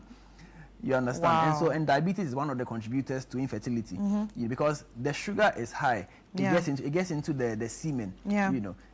The sperm need a certain pH to function. If the pH is disrupted by the excess sugar in there, it can affect the quality of your sperm. Yeah, you have sperms with 2 heads, 3 tails. They are useless sperm. I know.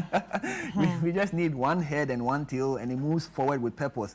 If the semen is too thick, for instance, because of high concentration of sugar, the sperm cannot move. So how is it going to fertilize the egg? So diabetes, like I said, when it's too thick, can they say that it's too thick? it'll be difficult to see. I mean, it'll be very difficult to see. And even if you saw it, how would you know? Because you don't know what normal consistency is supposed to be. I know. You see, because you hear people say, "Oh, I'm very healthy." No. It's a state of mind. All right, Doc, we actually have a comment here. This is a very critical conversation you are having. Thank you. Doctor, I'm 60 and my manhood has shrunk and I urinate a lot. Does it mean I could be diabetic? I mean, at 60, definitely diabetes is one of the things that I'll consider. Prostate problems is also another thing that we can consider as well because of the excessive urination. But when you see this shrinking of penis thing, it's something that is, people say a lot, but it's also difficult to prove. You see, because for a lot of men, until they feel they have a problem, they don't even pay attention to the size of their penis to begin with. But suddenly when they have a problem, yes, I mean, first of all, most men don't even know how to measure their penis. So they go around mentioning figures that they really have no clue what is going on. Dog! They mention some things, and then when you take a tape to mention, like, and I'm like, do you know what you're talking about? Inches and all of you that. You do not need all that to enter one's soil. You don't need all that. Yes. You know, as a human being, except you are something else. I know.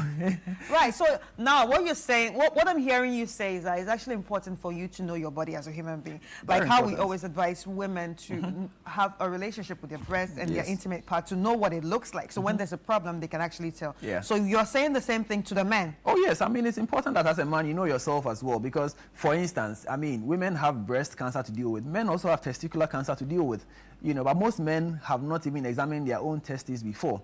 You know, so if there's a problem with the testes, they wouldn't know until probably it's gone on and it's causing complications, you see. And so if you know yourself, then you know when there's actually a problem. See, because if you come and you say, my penis has shrunk, then the question is, how do you know? You know, what was the original and what is it now? Because if you're meeting me for the first time, it will be very difficult for me to know whether it has actually shrunk, become smaller or not, you know. Because I don't know you. Exactly. I'm not your doctor. Exactly. Yeah. You know, so it's important that we pay attention to our bodies, even as men. All right, so the advice you're giving to this person that sent the message is that, yeah, you can go to the hospital. No, he needs to go to the hospital. All right. Yes. And let me also chip in, since this shrinking penis came up, obesity is something that can also give you that impression, because there are a lot of fat. Exactly. So it can swallow the length of the penis as well. So if you have a lot of fat in your pubic area, your penis may appear smaller, even though in fact nothing, it's still the same size. But now because the fat has grown around the pubic area, the length has been swallowed up a bit. So people who sometimes complain of these things, when they lose weight, they realize that, oh, okay, so it's still as it was. So weight loss is a big part of healthy living, actually. All right, so someone actually says that, Doc, is it true that it's only older men or older people that get diabetes? If you had asked me this question maybe 10, 15 years ago, I'd have said yes, but now not the case. We have been getting children developing type 2 diabetes because of childhood obesity. That's lifestyle. Yes, so it's a lifestyle disease. Right now, diabetes type 2 is a lifestyle disease. And so depending on how you're living your life, your risk of developing diabetes type 2 will catch up with you faster. You know, so if you lack of physical activity, for instance, eating a lot of junk food, these two alone contribute to most of the obesity, you know. And now a lot of processed food as well. Even at home, we are eating a lot of processed food, white flour, white sugar, white pasta, white rice, everything white, and a lot of oils as well, and reusing oil. You know, reusing oil. Some of us are using oil, the same oil 5, 6, 10 times, you know, and those of us who buy food out from outside, you know, the oil has not been changed in the past 1 month. They just top up. You know, it's like the way the taxi drivers do their oil change. They just go and when the levels drop, they top up. So the oil has not been changed. It's the same oil. They just pour a little bit inside and then, you know, make up the volume. So they'll be using that same oil to fry the plantain, to fry the fish, to fry whatever. And then we go and buy these things. So all this is contributing to the bad health effects or the bad health that we are experiencing today. All right, so Doc, before I let you go, what advice would you give to any man right now when it comes to diabetes, especially people who do not know that I could be pre-diabetic, I could be actually having diabetes? So what's the advice you would give them? Well, the first thing is, regular checkup. At least once a year, you should go for a checkup. I mean, ideally twice a year, but at least once a year, go for a checkup. And that checkup should include a blood sugar evaluation. Then if you are diabetic, you need to take your medication. You understand? At the point where you are diagnosed as diabetic, that's not when you go and do the lifestyle changes. You need to start the medication and the lifestyle changes simultaneously. If you are pre-diabetic, however, then lifestyle changes first. If the diabetes progresses, then we put your medication. If it reverses, hey, great, that's it, you know. And let's also pay attention to our diet as men, our regular diet. Even if you are not diabetic, we need to pay attention to what we are actually eating. A lot of the time, we leave this to the responsibility of our feeding to other people. You know, it could be your wife, it could be the cook, it could be the workplace. You know, but we need to pay attention because whatever you are taking in other, we are what we eat. So if you are not eating healthy food, it will reflect in your body. And ultimately, if you do develop a problem with your performance, I'm talking about your sexual performance, don't just focus on the performance and go and find medicine or solution. Herbal medicine, waste and power, all those things will end you up with more complications. More alcohol. In fact, alcohol itself will decrease your performance. People, when they say this, people think it's not true, and because when they take alcohol, then they perform better. It's actually not true. It's been research proving that alcohol will decrease your performance. So if you're already struggling with performance and you go and take alcohol, you are in trouble. And one other thing I didn't add, smoking by itself will also cause atherosclerosis. So if you are diabetic and you're also smoking, your risk of erectile problems is much, much, much higher. So please, naturally or generally, men who are diabetic will have a much earlier onset of sexual decline.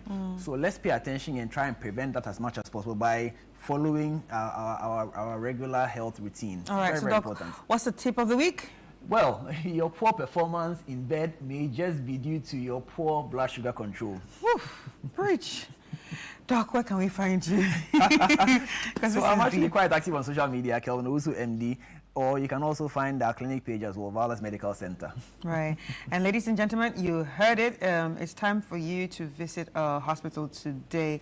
If you haven't visited your hospital, or if you don't even know your status when it comes to your blood sugar level, walk into a hospital and then check yourself. Now, this has been Doctor in the House, and the Doctor in the House has been Dr. Kelvin Owusu, who's a wellness consultant at Violet Medical Center, and my name is Chris Carter. See you next week, same time. Bye.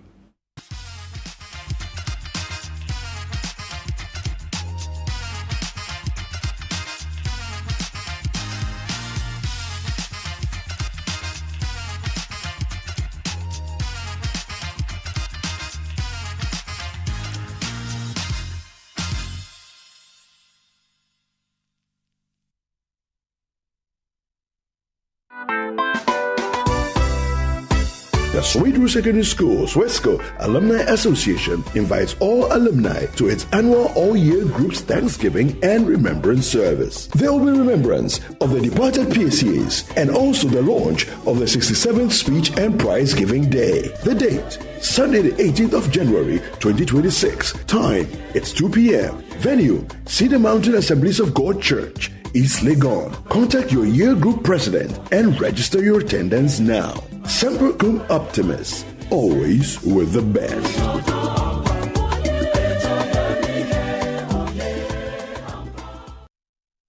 Welcome to the Health Quarters Ghana, where medical science meets everyday life. Join Dr. Gideon Asan and the irrepressible Clemento Suarez as they tackle health issues. My name is Dr. Gideon Asan.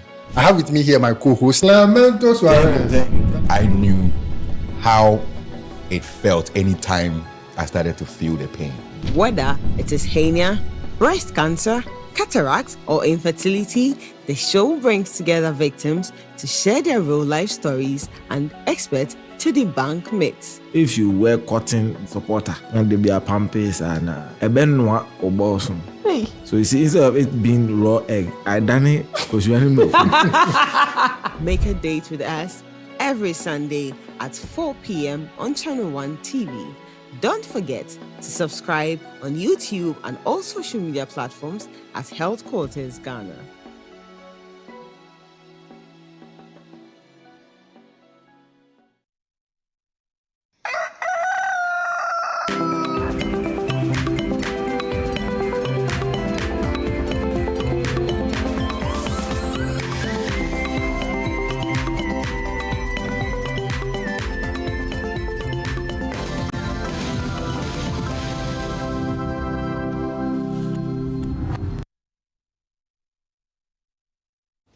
Welcome back. This is Breakfast Daily right here on Channel One TV. My name is Jude Duncan. Just gone by, our colleague Chris Carter having an exciting interview with a resident doctor. If you missed any bit of that conversation, you could kindly go on to YouTube, search Channel One TV Breakfast Daily. All of that will be there. Watch it, share it, and let's engage online. There are some messages coming in. A lot of people are celebrating their birthdays. We just want to wish a couple of people before we move on the show. This one coming in from, let me just take it from there. It says, happy birthday to you, Godfred Kwame Edu, a.k.a. God Bless. Wishing you a day that is as bright and beautiful as you are, filled with love, joy, and all of your favorite things. May your year ahead be filled with adventure, success, and endless happiness. You are special, you are loved, and you are celebrated. We love you, our kin. From your wife, actually, Mrs. Matilda Edu, a.k.a. Matty Bliss. Oh, Charlie. So, Godfred is Goddy Bliss, and the wife is Matty Bliss. And, of course, your children, Christo Dia Edu and Criselda Edu, and your mom, Stella Brago. Happy birthday to you, Godfred Kwame Edu, a.k.a. Goddy Bliss. Philip, while we were discussing issues, of course, our lovely viewers also had some comments on some of the issues. Oh, really? Absolutely. And a lot of them coming in. This one says, the government has done well by reducing the fuel price and price of goods. In fact, let us applaud the government for the tremendous work they are doing. This is Adam Salam Atubiga. Some other comment. Good morning to you, all of you at Channel One TV. Okay, this is an earlier conversation and Atufor had on the show. We'll be bringing you some more comments as the show goes on. But it's now time for entertainment highlights. So let's bring you the entertainment highlights. Absolutely, yeah.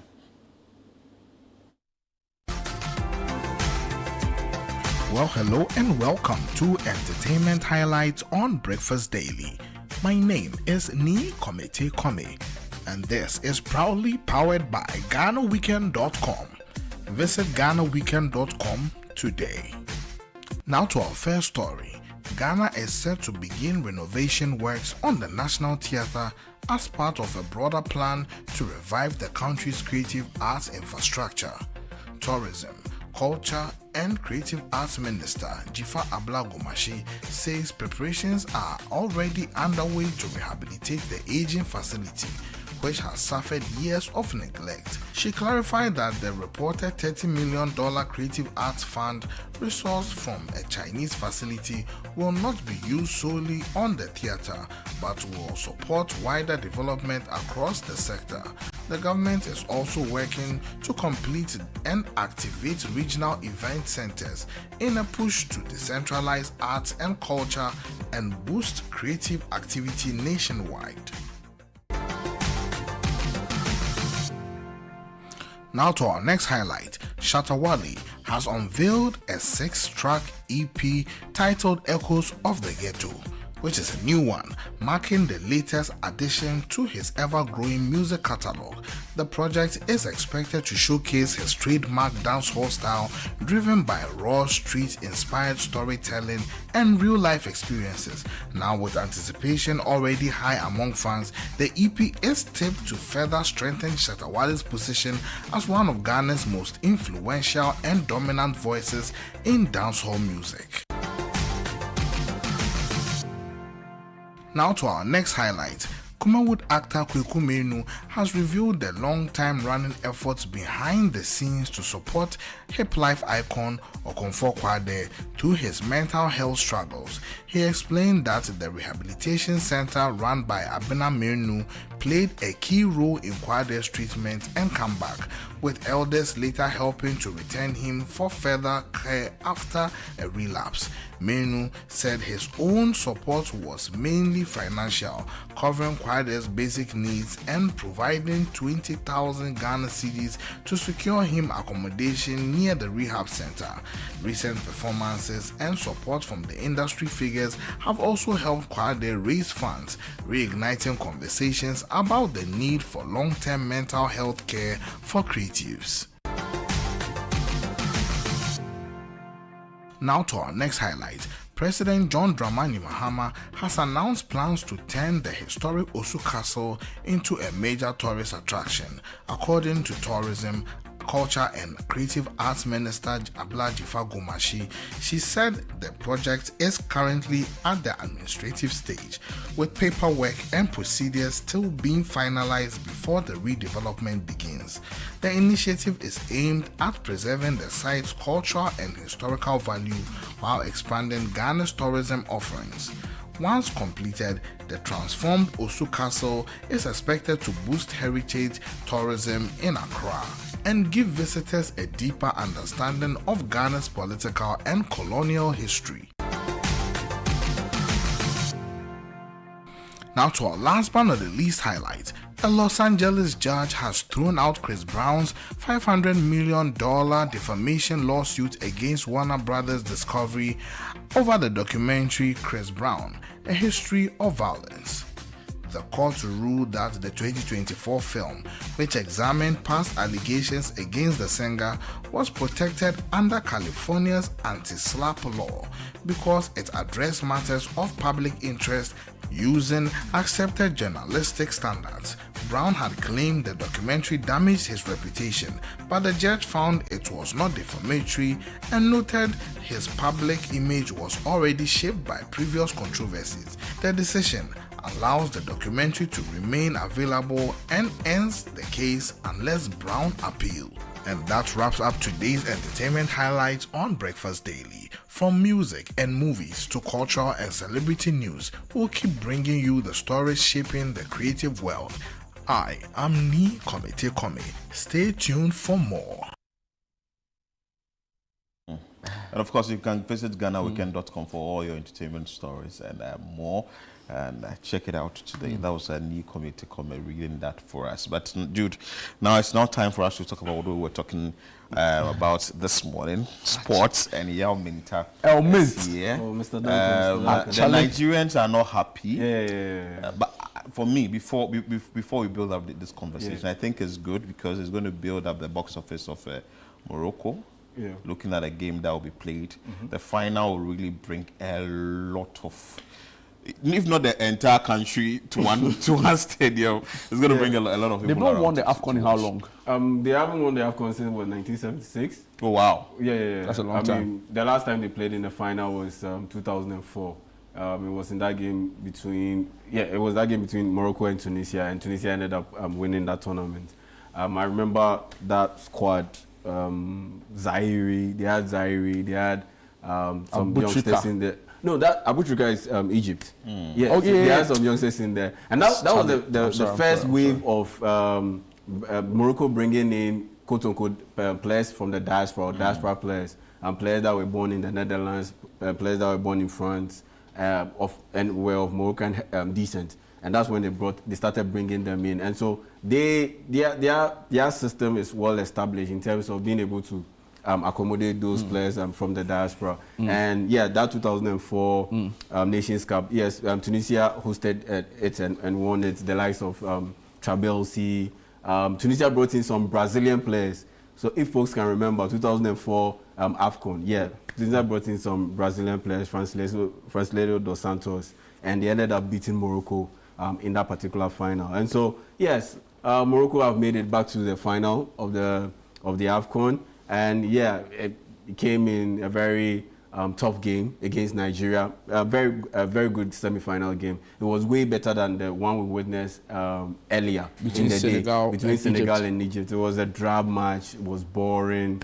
Not too many exciting sequences in that particular game. But in the end, Senegal ended up beating Egypt by a goal to 0. Yeah. Then we had the big one, Nigeria taking on Morocco, and the game lived up to expectations. But from what you're saying, that what you saw with Senegal and Egypt wasn't that good, does it say that Morocco has the chance to take the cup? Oh yeah, they do have the chance to lift the cup, because at the end of the day, they have pretty much the best coach on the African continent. That's Walid Regragui. And on top of that, you look at the players that they have, the quality of players that they have. Yes, it's absolutely amazing, to the extent that they could play this game without a natural DM. because the players that they had in midfield, El Nawi and Saibari, all of those guys. Was Amrabat called for this tournament? He was called for this tournament. So he's in the team? He's in the team. He was on the bench. He has some fitness issues. He has some injury issues. So even in their game against Cameroon, the quarterfinal, he came off the bench and played like, 15 minutes in there. And Azedine Unahi, that lean-looking number 8, yeah.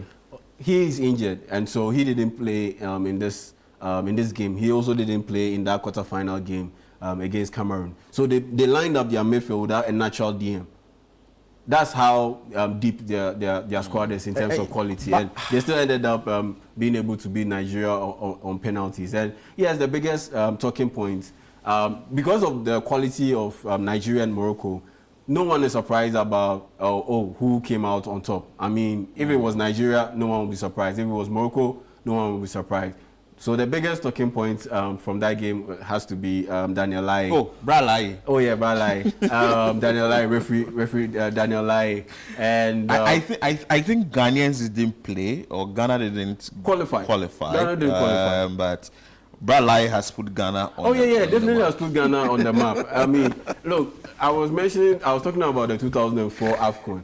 That was the last time Morocco made it to the final. And funny enough, that AFCON, Ghana also didn't qualify.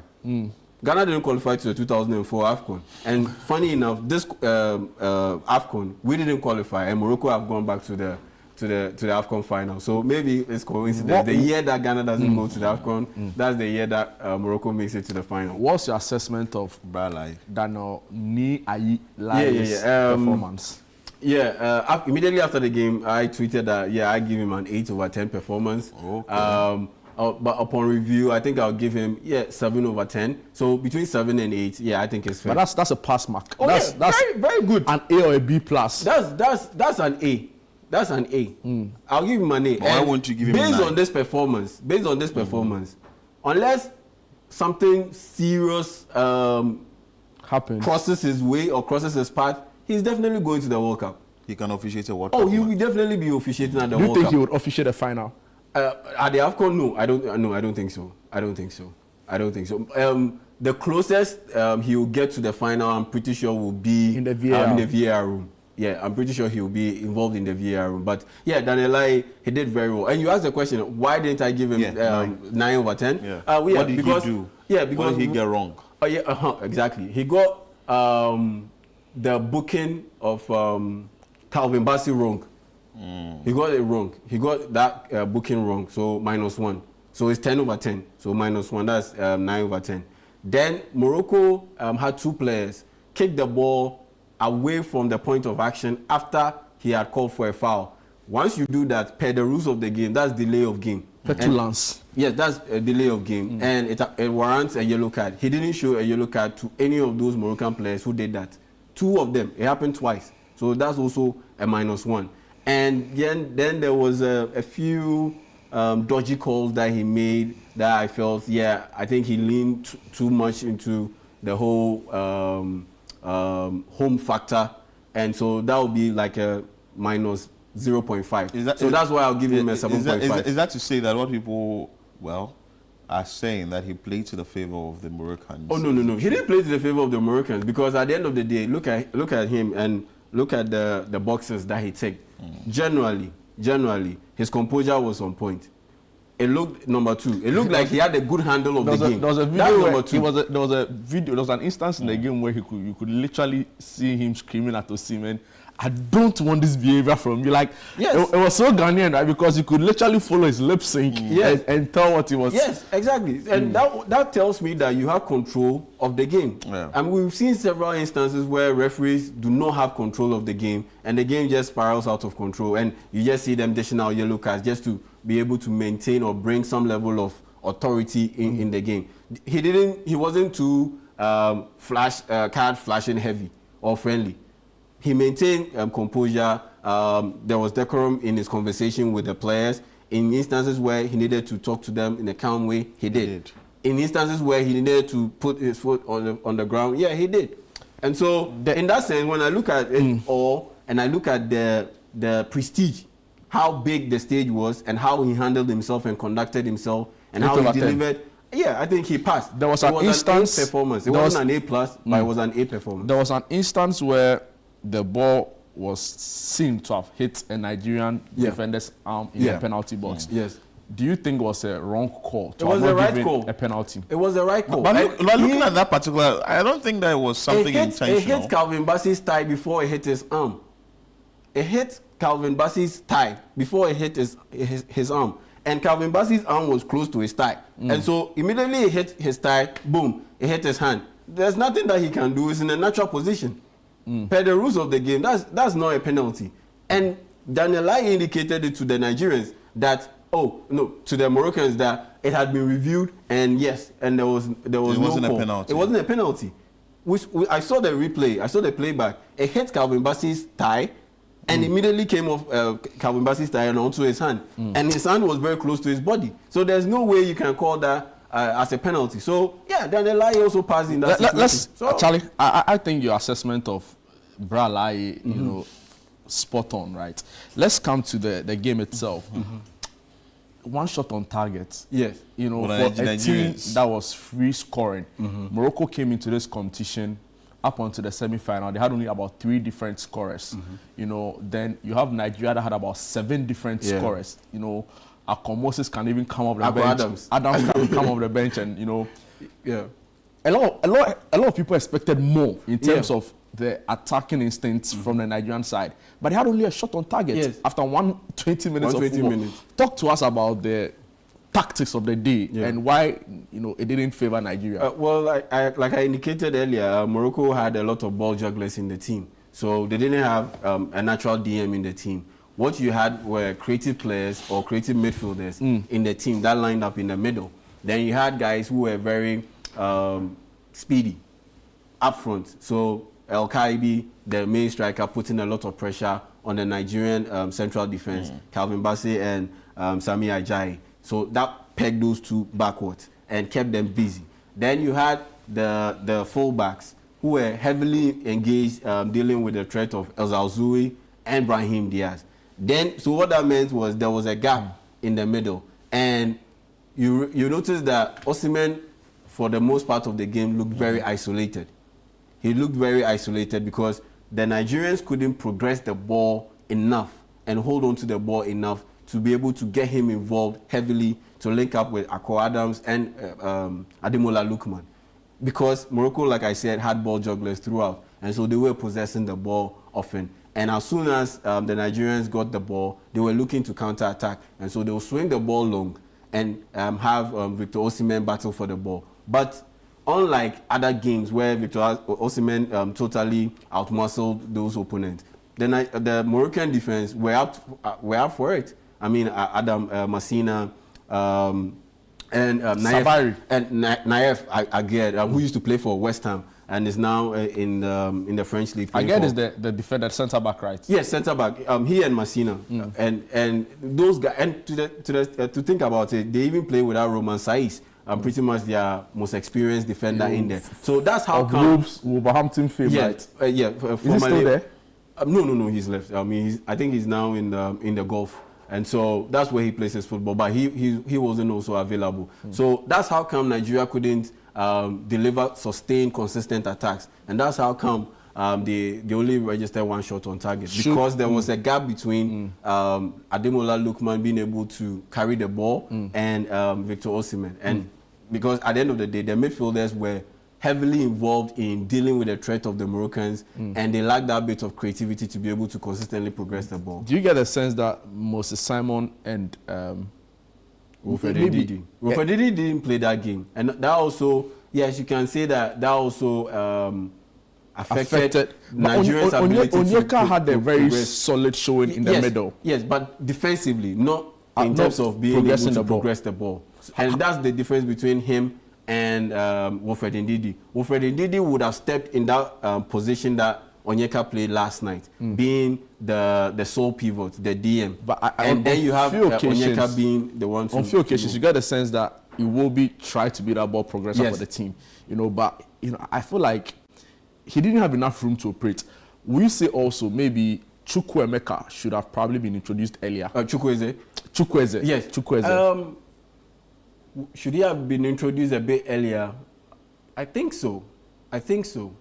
Because at the end of the day, he is a guy who can progress the ball. He's a ball juggler. He's a very good dribbler of the ball. And I think, if he had been able to be introduced earlier in the game, yes, he would have been able to make some incursions. Get a few set pieces. But with this Chukwueze guy you're talking about, I know from what you told me earlier, he's good at penalty playing, right? He's a decent attacking player. So what do you think may have accounted to the fact that he lost it? I mean, it's penalties. It happens. I mean, even the greatest of players miss penalties. That's how. Oh yeah, he's missed penalties. Then we should forgive this thing. I mean, Cristiano Ronaldo, even Asamoah Gyan. Then we should forgive Asamoah Gyan. Even in that 2008 Mbappe has Champions League, missed. All of them they missed. Roberto Baggio. Messi has missed penalties. Roberto Baggio has missed penalties. Cristiano Ronaldo. You mentioned Cristiano Ronaldo. Yes, you mentioned Cristiano Ronaldo. Man United won the Champions League in 2008 against Chelsea. At the time, Cristiano Ronaldo was at Manchester United.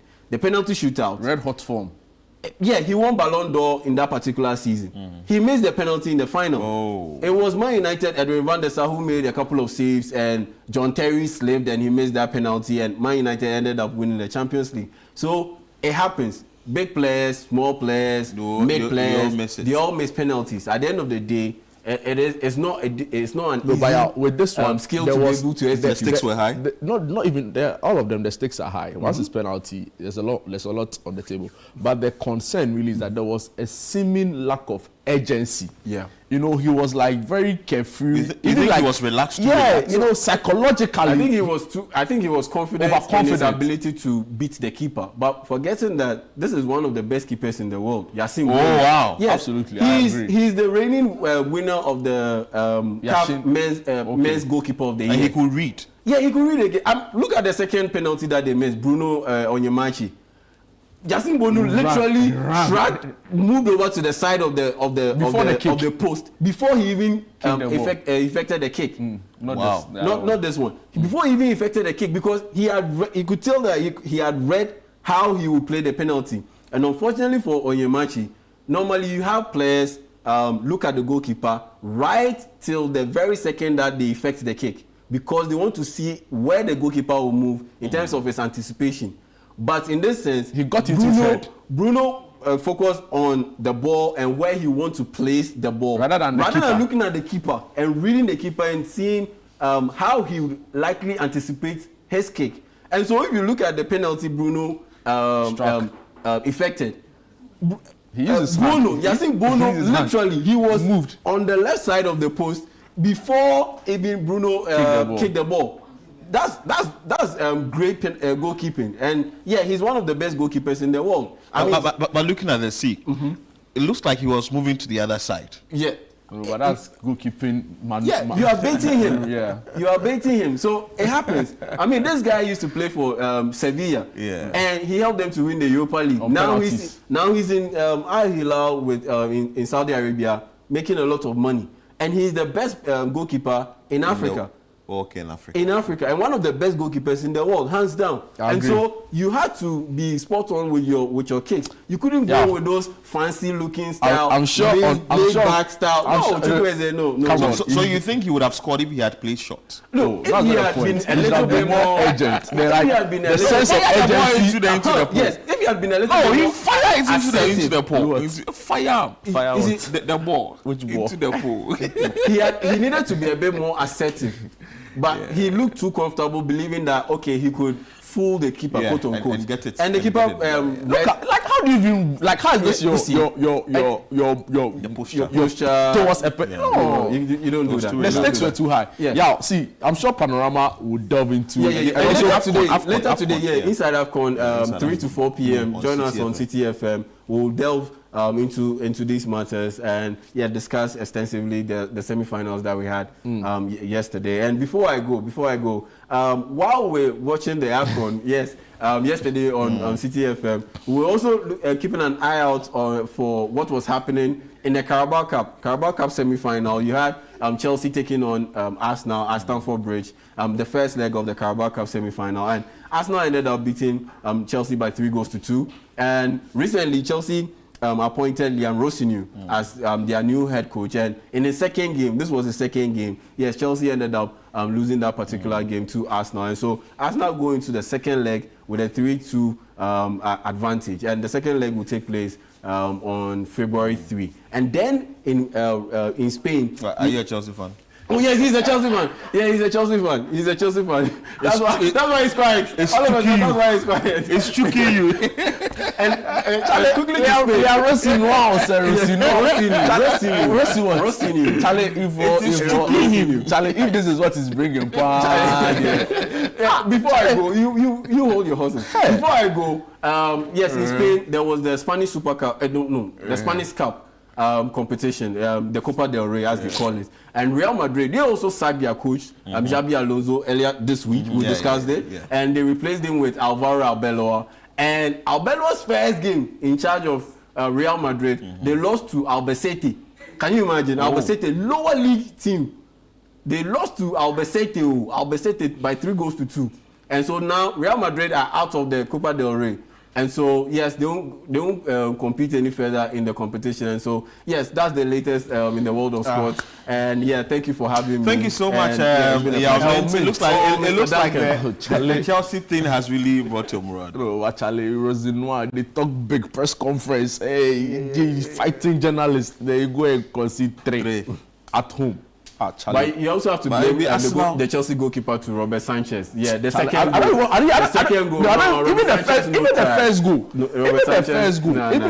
his positioning for the corner was poor. So, you know, it was Yoshiketa, Fifi, or Mobayu. On that note, we end Breakfast Daily here on Channel 1 TV. I am Philip Nilate. My name is Jude Duncan. Chelsea will bounce back. Bye-bye. Bye-bye. Bye, Omali.